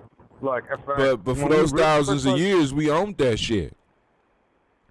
But when we when the ghetto, even the crime, the dirtiness of the ghetto right now, that doesn't really happen until the 70s. Right. I mean, that's when. Go ahead. Saying black people never had this shit all raggedy in the 60s. I saw pictures of the infamous Corbini Green in Chicago. Black people had gardens. They had plants. It looked like just black people had this stuff looking beautiful. They didn't have a lot, but what they had, they made something beautiful out of it. Oh yeah. So that was Corbini. So maybe that need to be investigated. The investigation. What happened? What started happening in the 70s? Forward. I mean, because there is like a shift. You know what I'm saying? I mean, there's a total shift for us with our age grade coming in, because that's our time, John. That's when we came in. Here goes the two shifts. I think the first shift happens, and I think this is a documentary got to be done. But the first shift happens. Wait, should it be done? Wait, before you say it, should it be done before the African architecture, or should it be done after the African architecture? I don't know when the order is. In fact, there could be discussions about the order things. But don't leave that shit to me, because I'll tell you exactly which one I think should come first. But go ahead. Well, here's the thing, though. 1919, you know about this, the Red Summer. Because I'm going to argue to you that, like, black people don't get messed up by slavery to the degree that everybody want to say we did. I can only say this because I this is something that I really know about. And black people, right after slavery, we start building businesses. We start building these groups where we're like, I think they're called spendthrift organizations, where we're like pooling our resources together financially and, you know, doing business and all this different type of stuff. We start all kind of companies. We're inventing stuff. We're getting patents left and right. This is all happening with 10 years of slavery. We're building banks. We got churches. We start building schools not that further on. You know what I'm saying? Like colleges. Black people building colleges.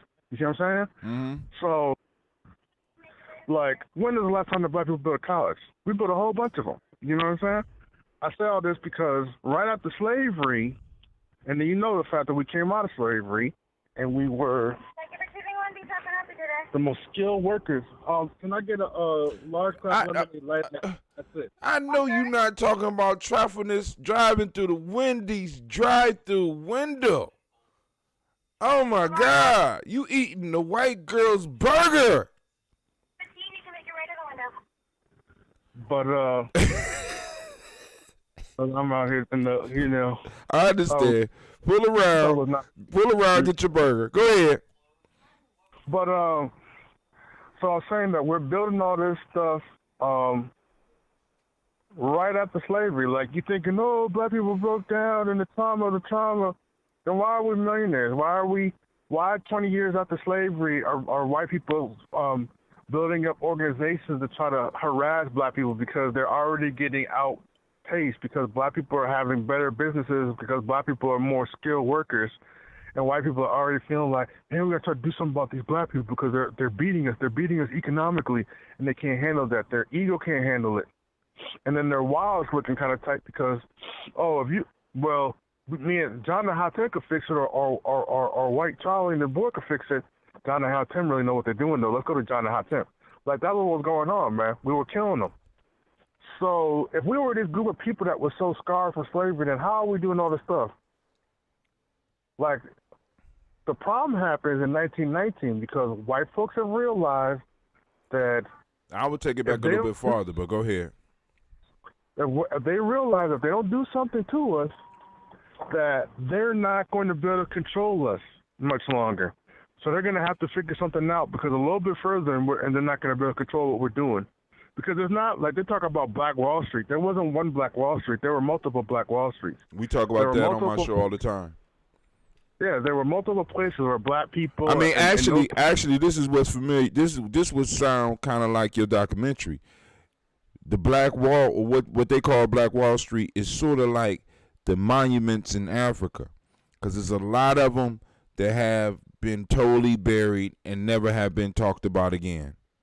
It's I mean, like I said, even in Columbus, like if you go to the downtown Columbus Library, at least when it was open, I don't know if they changed, but if you walk up the stairs, they got stairs on the side of the stairs. They got art of pictures of Columbus, of Black Columbus. You know what I'm saying? And you wouldn't even recognize Mount Vernon. I mean, like you said, it's clean, it's busy, it's packed. You know what I'm saying? And this was going on all over the country. But I would challenge you on the Red Summer, dog. You know what I'm saying? I'm just saying. I'm thinking. Let me finish. Go ahead, go finish. So what ends up happening, though, is that you got all this stuff that black people are doing, and black people are millionaires, and we built banks. Like there's over 100 banks. I'm just saying because when was the last time we heard about black people starting a bank? We built over 100 of them that I know about before 1919. How many did we build after 1919? How many patents did we get after 1919? Like you can start how many businesses did we start after 1919? Like you can see this. It's like a night and day drop off. Like what ends up happening to me, the biggest thing that ends up happening in the first wave of the problem, 1919, they go into these places, they steal our wealth, the stuff, our equipment, our tools, like the stuff that they could just take from us, they took it. And then they killed all these brilliant, innovative scientists and thinkers and political people, and they just massacred all of them by the thousands, city by city. Killed 2,000 or 3,000 over here in this city. Just kill 2,000 or 3,000 over here in this city. They weren't just killing random people. They were trying to get the best and the brightest. That right there, that's the trauma to me. That's the first real bad trauma that starts to turn black people inside out. Because I think that black mothers start to be worried about their young black boys and women, girls who have all these brilliant ideas, because they realize not only did they go and kill thousands of us city by city, but then they just got away with it. They just never got arrested, or they just simply got away with it. They massacred us, and then they just walked away. They never had to pay a single price. And so then, that's the first thing. Then the second thing happens 50 years after that, because this is where you get all that stuff that's happening in the late 60s. And then we realize again that they start killing, Martin, then they kill Malcolm, and they're killing some of our important leaders. And then next thing you know, we're having all these riots. And right there, I think, was like a certain break. Like somewhere in that late 60s, early 70s, we had a certain break. And then I just think that black people, it was a second, I guess technically it really is a third grade trauma, but that third trauma, I just think it was the one that just really just knocked us off kilter completely. That's how I see it. Now that would be, that'd be a documentary I would want to see, because you'd be able to show the drop off that you're talking about. You know what I'm saying? As far as the patents, the creativity, because if you think about it, 1919, you know what I'm saying? How many generations from there? You know what I'm saying? You count the generations, and you might be able to see a progression of the drop off. You know what I'm saying? I mean, that might be a moneymaker there, so that we're gonna do. I mean, but the whole piece is we got to document some shit. We got to do something, John. We got to do something, right? But I guess I just start at the beginning when I think about it. Like I want to go back and say, I want to start by saying this is how dope we were in the first place, and then start moving towards the future. That's my thought. I would prefer to go from the fucked up to the fabulous, because because the fucked up is where the news at. You know what I'm saying? Because for me, there's a so what factor with our history. You know what I'm saying? I recognize a so what factor. Brother, by the way, and I get to the so what factor. Brother Kwame said, if you put a brick in water and tell it to swim, and all the bricks that would think bricks aren't worth a damn. So, you can't, a brick ain't designed to swim. And he said we had all the skilled labor. At one point in time, we definitely did. And they formed a lot of the unions and stuff to try to keep us out. And we know this, and this is an important aspect. You know what I'm saying? This is an important aspect. Like only a handful of us know it. Huh? Only a handful of us know it, though. That's the problem. Well, you know, I mean, but I would challenge you on that too. How many white people know their history? Yeah. I mean, really, how many white people really know their history? But see, that's the thing. How does one become indoctrinated? Like, a part of what I think about ancient African architecture is that, like, I was talking to my boy Zoo one day, and I said, I was talking about the type of pillars, the type of columns that the Romans made. And I can't remember any of them right now, but at the time between me and him, we figured out the three main types. It's like when we went to school, they want us to learn about the aqueduct. They want us to learn about the brilliant design and the sophistication and the engineering. Like it was an indoctrination. Like I don't necessarily even think that they were thinking that they were indoctrinating us, but it was definitely an indoctrination. Shit, yeah, I believe that. I believe they know. But go ahead. I mean, because shit, what else is education? Is that education is indoctrination? But go ahead. So we're being indoctrinated into, like, whether or not it was just the fact that it's like, just from reading it and having to study it in high school. I remember me and Zoo, I can't even remember them right now, but at the time, I remember all three of them. And we started laughing. And we're like, man, we learned this stuff like over 30 years ago, and we still got this stuff in our head. And I'm saying that it's like, it might be, it's not even something that you have to necessarily really remember as much as I think that it makes the point to black people, man, white people have built a lot of dope shit. And whether or not you say that black people haven't done shit, it's like, it makes the point that like, man, white people did all this stuff, and then look at this little piddly stuff that they got that we did. And it tells you a story, even if you don't, you make the leap in your mind, well, man, they got more going on than us. Their minds must be more developed than us. They got more intelligence than us. Like, that's how you start to get in your head. That's how you start to get the white man and his brains and his genius in your head. Because you see all the stuff that he did, and you don't have nothing, and in your mind, you don't got nothing that's equivalent. It's not even that white kids are or you don't have the repetition. What you saying is we're missing the repetition of the greatness, like you said, doing it until they get bored with it.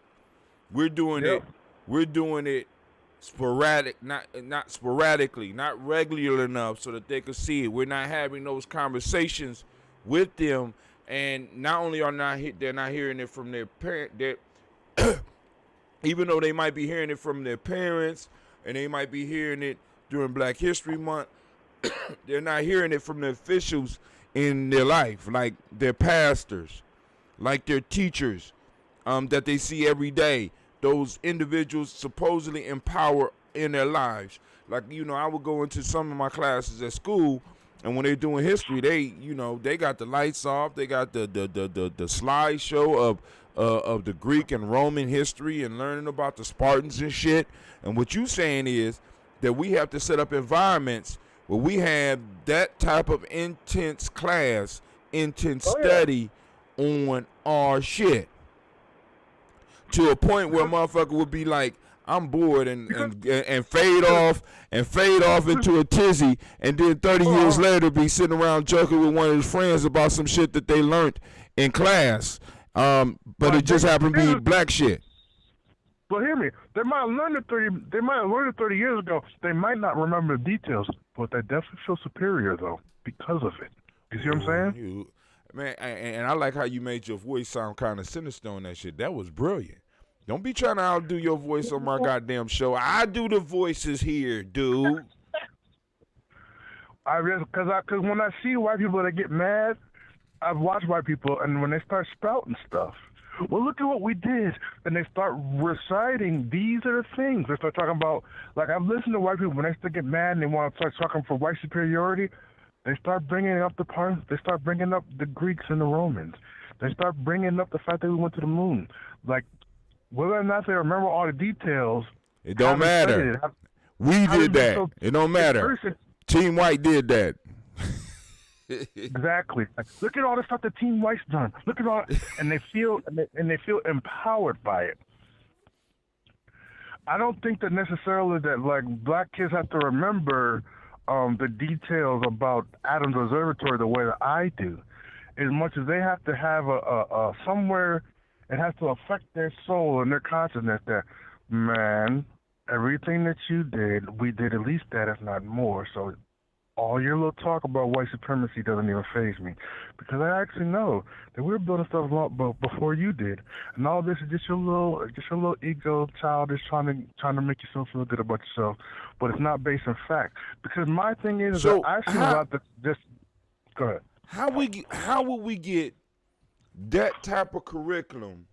See, because one of the major pieces as far as the whole reparations movement that I really want to focus on is not only getting money in the hands and pockets of ADOS directly, but changing or at least taking control of the education system that affects our children, and being able to develop curriculum that really could do what you're talking about. See, because really, if you think about it, John, in the 70s, because you said when you noticed that this shit really started affecting us, is in around the 70s. Do you know what else started happening around the 70s, John? Please tell me. Huh? No. I mean, even more important and potent than the drugs. We start integration. We started, our generation is the first generation to actually, like, in a sense, really start being put in those schools. Now, of course, it was our parents that they was expecting, but we was the first, in a sense, bus babies. Yeah. Think about it. Listen, John. John, how old are you? I'm 50. I'm 50. How old am I? I'm 52. I am a bus baby. As a matter of fact, I went to a damn near all black school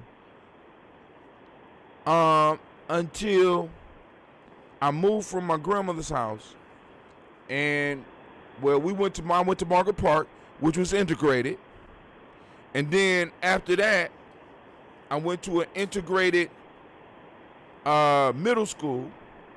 And then I went to an integrated high school. But our generation was the first. And now, because I was going to do a paper in college because the thought hit me in sitting in one of my classes where we had this park called the Sand Pile. And for me, the Sand Pile was a paradise because it was a park that was built right around the time that I was born. And it was basically grass and a sand pit that they put brick structures in and wood structures that you could climb up on, jump down into the sand, roll around in the sand. And, I mean, it was a whole park like this with water. It was like a water park and all this shit. It was free and run around, get free lunch in the summertime. Right? Now, but check this out. I remember growing up being able to go play over at the Sand Pile after I got out of the black school, after I got out of the black neighborhood school. But as we start busting out, you start seeing the Sand Pile start to change. The children wasn't in the communities anymore. We was all being bussed out. And as we was being bussed out, nobody started going to the park. So the sand started getting hard. Because nobody was playing in the damn park no more. The space was open, so now other shit could move in. So you can imagine what started moving in. The broken bottles in the sand now, because nobody is there to make sure that it's safe for the kids anymore. All the children are bussed out. And you can start seeing the whole neighborhood change when the children start being bussed out of the communities. So you got the parents going to work. Now you got an economy where no longer is it one, where it takes one check to support a family, it takes two. All of those generations are getting older and starting to retire. So you got two parents going out to work, you got children leaving the neighborhood, and you got all types of shit happening during the day in the neighborhoods while everybody's out. I'm sorry, but And I'm just saying the war on drugs starts with Richard Nixon. Richard Nixon is the first person to start the war on drugs. And he also was the one that started the black capitalism shit too. A lot of people don't know that too. That was part of his hustle. He started because the war on drugs when he started getting he's squeezing the black men out of the household. Yeah, you know what I'm saying. But what I'm saying, I hear because I'm agreeing with all that. But there was all these factors. But a lot of it was that we started. We fell for the illusion that there was a better life for us. I started being programmed, as you probably started being programmed. You gotta escape. You gotta get educated so you can get up out of here. You know what I'm saying? Yeah, no.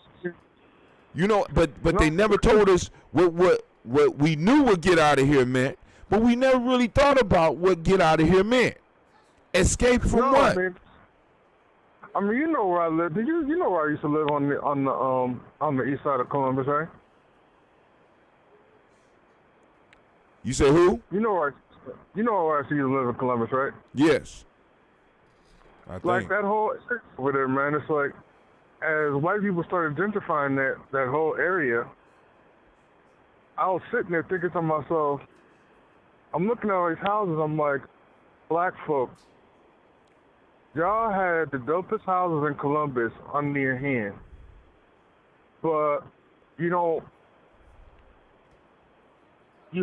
thoughtlessly you're kind of having this let's get out of the ghetto thing. Right. It ain't even get out the ghetto, it's get out of us. That was even deeper. We were told that we were supposed to escape who we were.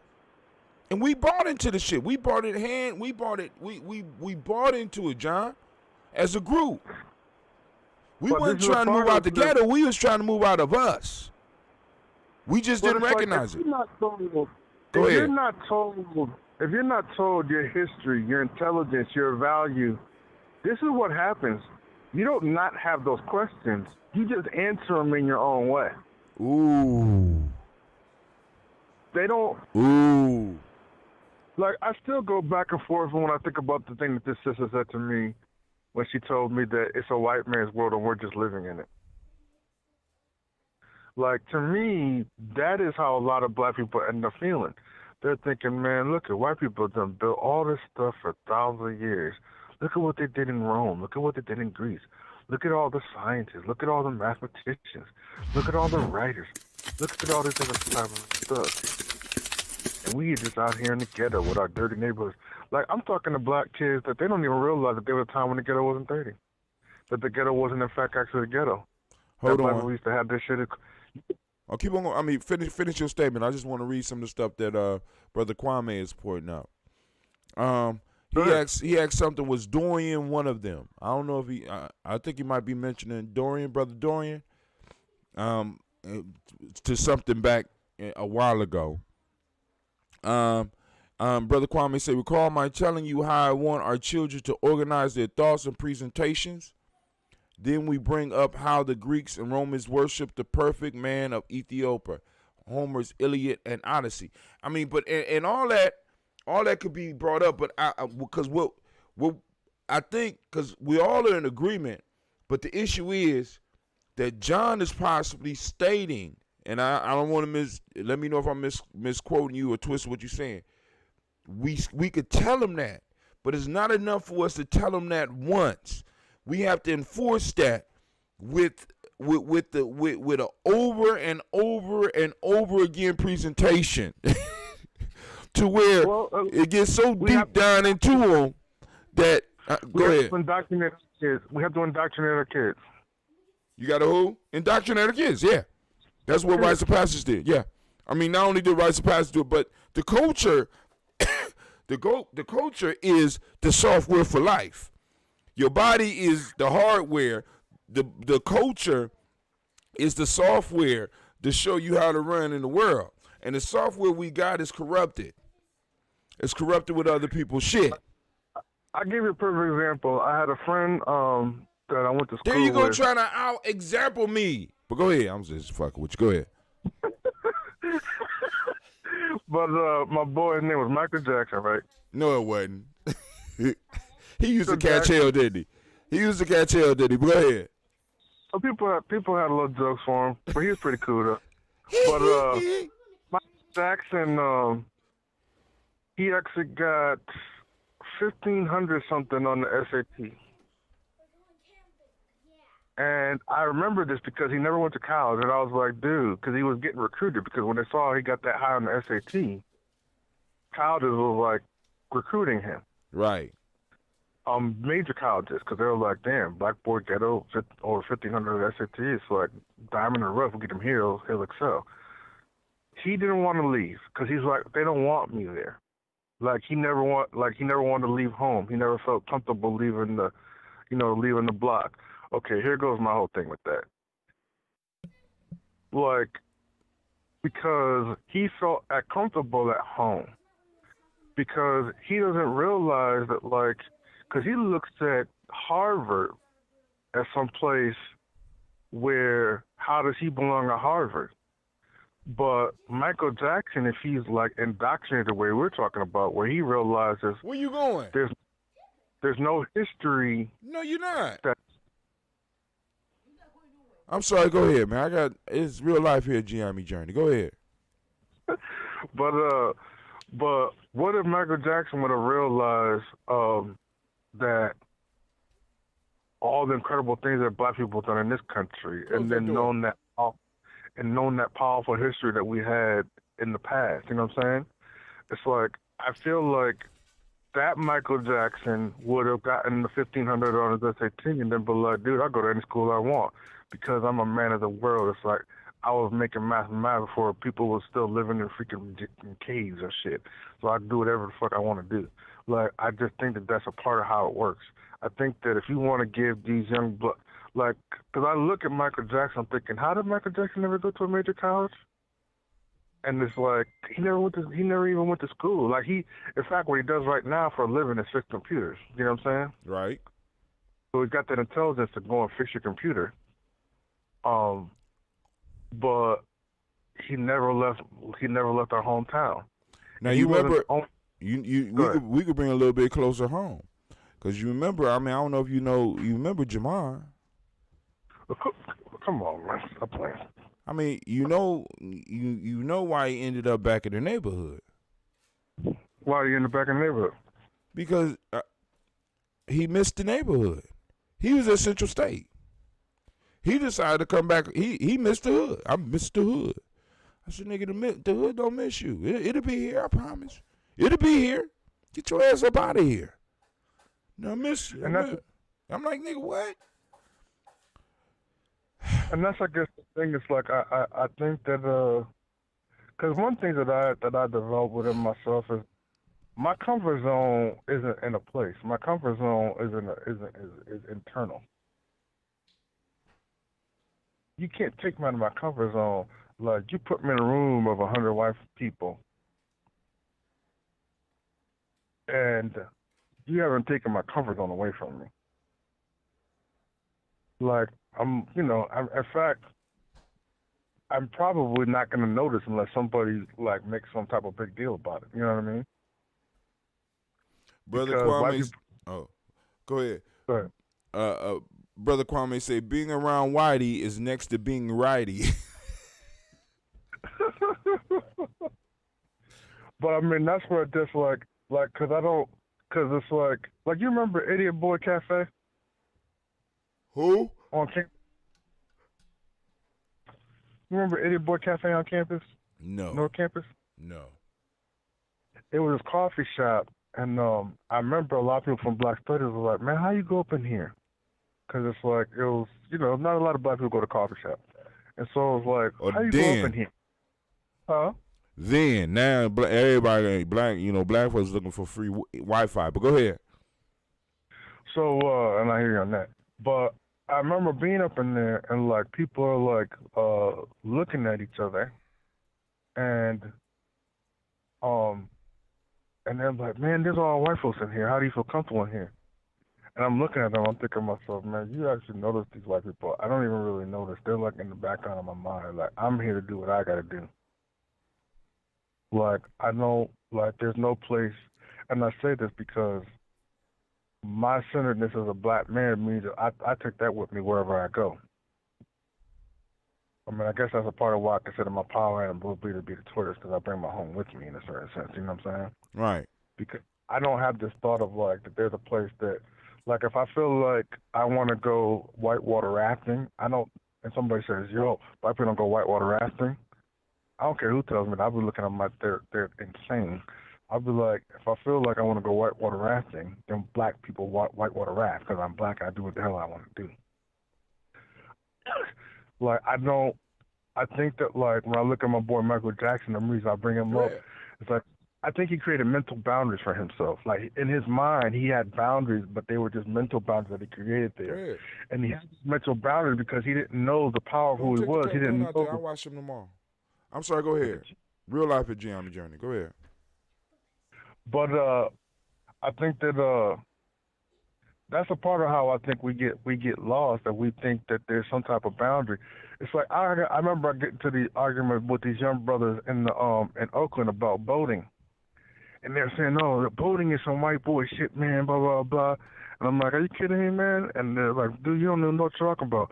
They're like, "What, dude?" They're trying to be like asking me who the heck I think I am, and I'm like, "Dude, you know that boating? People have been boating for over 80,000 years." And they're like, "All right," and I'm like, "Okay, so if you know about what even white people are saying about the biological history, other races don't come out of us till like 30,000 years ago, and they slowly kind of start to come out of us. It doesn't just like snap into a white man or Asian man. That happens over 1,000 years. So I'm like, the first 50,000 years of boating, it's a dark-skinned black man is rocking the boat. That's just what the history tells us. So you talk about boating and some white man shit. I'm like, you can't be more silly. Like, black people boated for 50,000 years before there was any other people but black people on the earth. Now, and that's part of that. That's part of that repetitive lesson, so that you could think like that. You understand what I'm saying? Because boating is a necessary aspect of war. You know what I'm saying? You can't. I mean, you're not. You're going to run into a river or a body of water to cross at some point in time. So you need to have a navy. You know what I'm saying? And Brother Kwame say all of us had Michael Jackson as a friend. We all have friends like Michael Jackson. Was brilliant, but just couldn't see themselves going into these situations because they were uncomfortable, right? Or they thought that they didn't fit. Right? You know what I'm saying? But what you're saying is, because one of the arguments is you're saying that as a black man, we should be able, or as a black person, we should be able to go anywhere and feel comfortable. Then also another part of the argument is, you know what I'm saying, our children shouldn't have to go to a Harvard to be, how can I put it? Where is our Harvard? But your third documentary you talked about will be discussing what happened to the black harbors, I would assume. You know what I'm saying? Why there's no black harbors. You know what I'm saying? Because that one where you was talking about the summer of 1919 and the sin and shit right there, I think that might work well with that whole story about why there's no black harbors.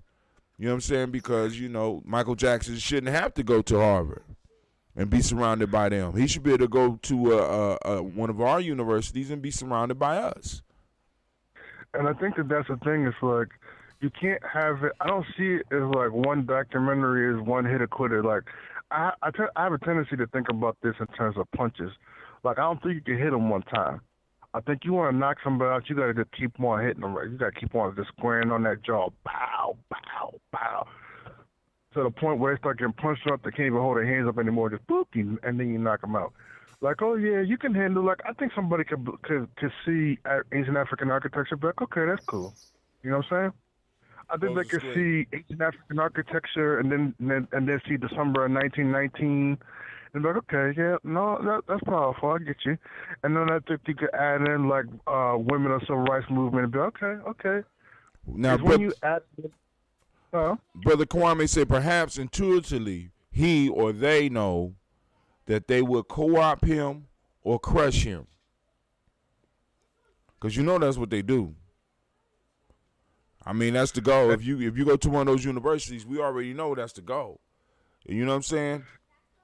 Well, go ahead. Particularly, I had an opportunity. My mother got me into I had an opportunity to go to a school called South Kent when I was in grade school.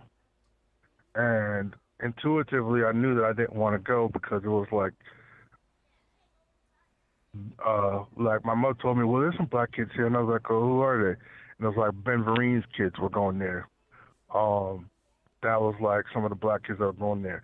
But it was like the kids are like diplomats and, you know, all this different type of stuff.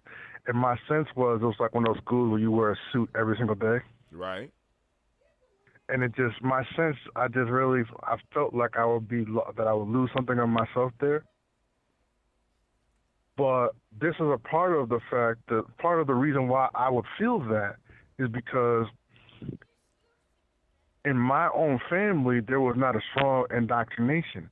Like, because I could have gone to one of those schools, but it could have been a thing where my family, for example, makes sure that they come out and see me like once a week or once every other week. You know what I'm saying? Right. And maybe not all the time. Maybe sometimes it's my uncles. Maybe sometimes my cousin. But they also let them white people know at that school that, yeah, he got family and they going to always be around and they don't fuck around. You know what I'm saying? Like, if you just leave me up at the school by myself. Yeah, that's. And root me. Yeah, but what if my family's like, nigga, you need to go to the school, get these opportunities, get this high-level education, but don't worry because we're going to be around all the time and make sure that we got you so that you stay rooted. That could have definitely happened. You see what I'm saying? Well, yeah, but we have to learn in different kind of... Right, because your whole family would have had to been educated for that type of shit. You know what I'm saying? I mean, because... y'all ain't going to be coming in and out. Close it all the way, please. All right, but hey, Brother John, I got to go because I got another show that should have been started. But I want to thank you for joining us. Like I said, if you want to stick around for the next show, or call back in about 5 minutes because I'm gonna shut down, run a commercial, and then come back and do this show. So family, y'all gonna be hearing about some of these projects. And we're going to work on helping Brother John fulfill some of these G-Army. Going to be a G-Army Journey Media production. We're going to be one of those production. We're going to get some production credits on this shit. And we're going to get this together.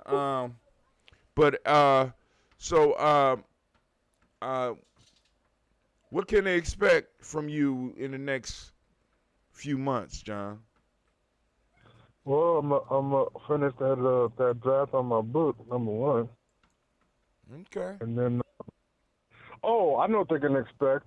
In the next few weeks, I'm gonna get on some. I'm gonna do those Zoom things I was telling you about. So I'm gonna interview some of the scientists on a Zoom call. Okay. And I guess I'll be doing that somehow. I'll be doing it with you through your auspices.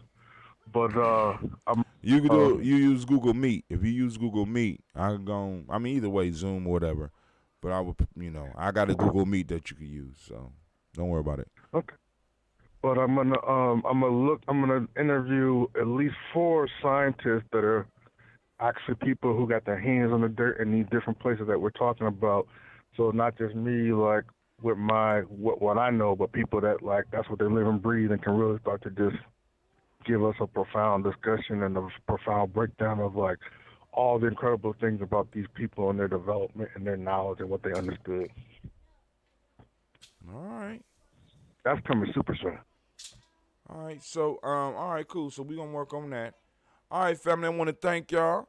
This is Brother John Calhoun. We're going to give him a round of applause. Give him a round of applause. Come on now. Give it up. Give it up. I know you can't hear that yet, John. I'm working on integrating the sound. I just got to figure out how to make it so that all the sound is going through the same thing. I don't know. Maybe I might need to learn how to run it through my mic. I don't know. But I want to thank you for joining us. And family, we are out. And, if you come back in about 10 minutes, we will be doing folk tales for grown folks. So, we are out. So I'm going to go on and play this. Well, I ain't gonna even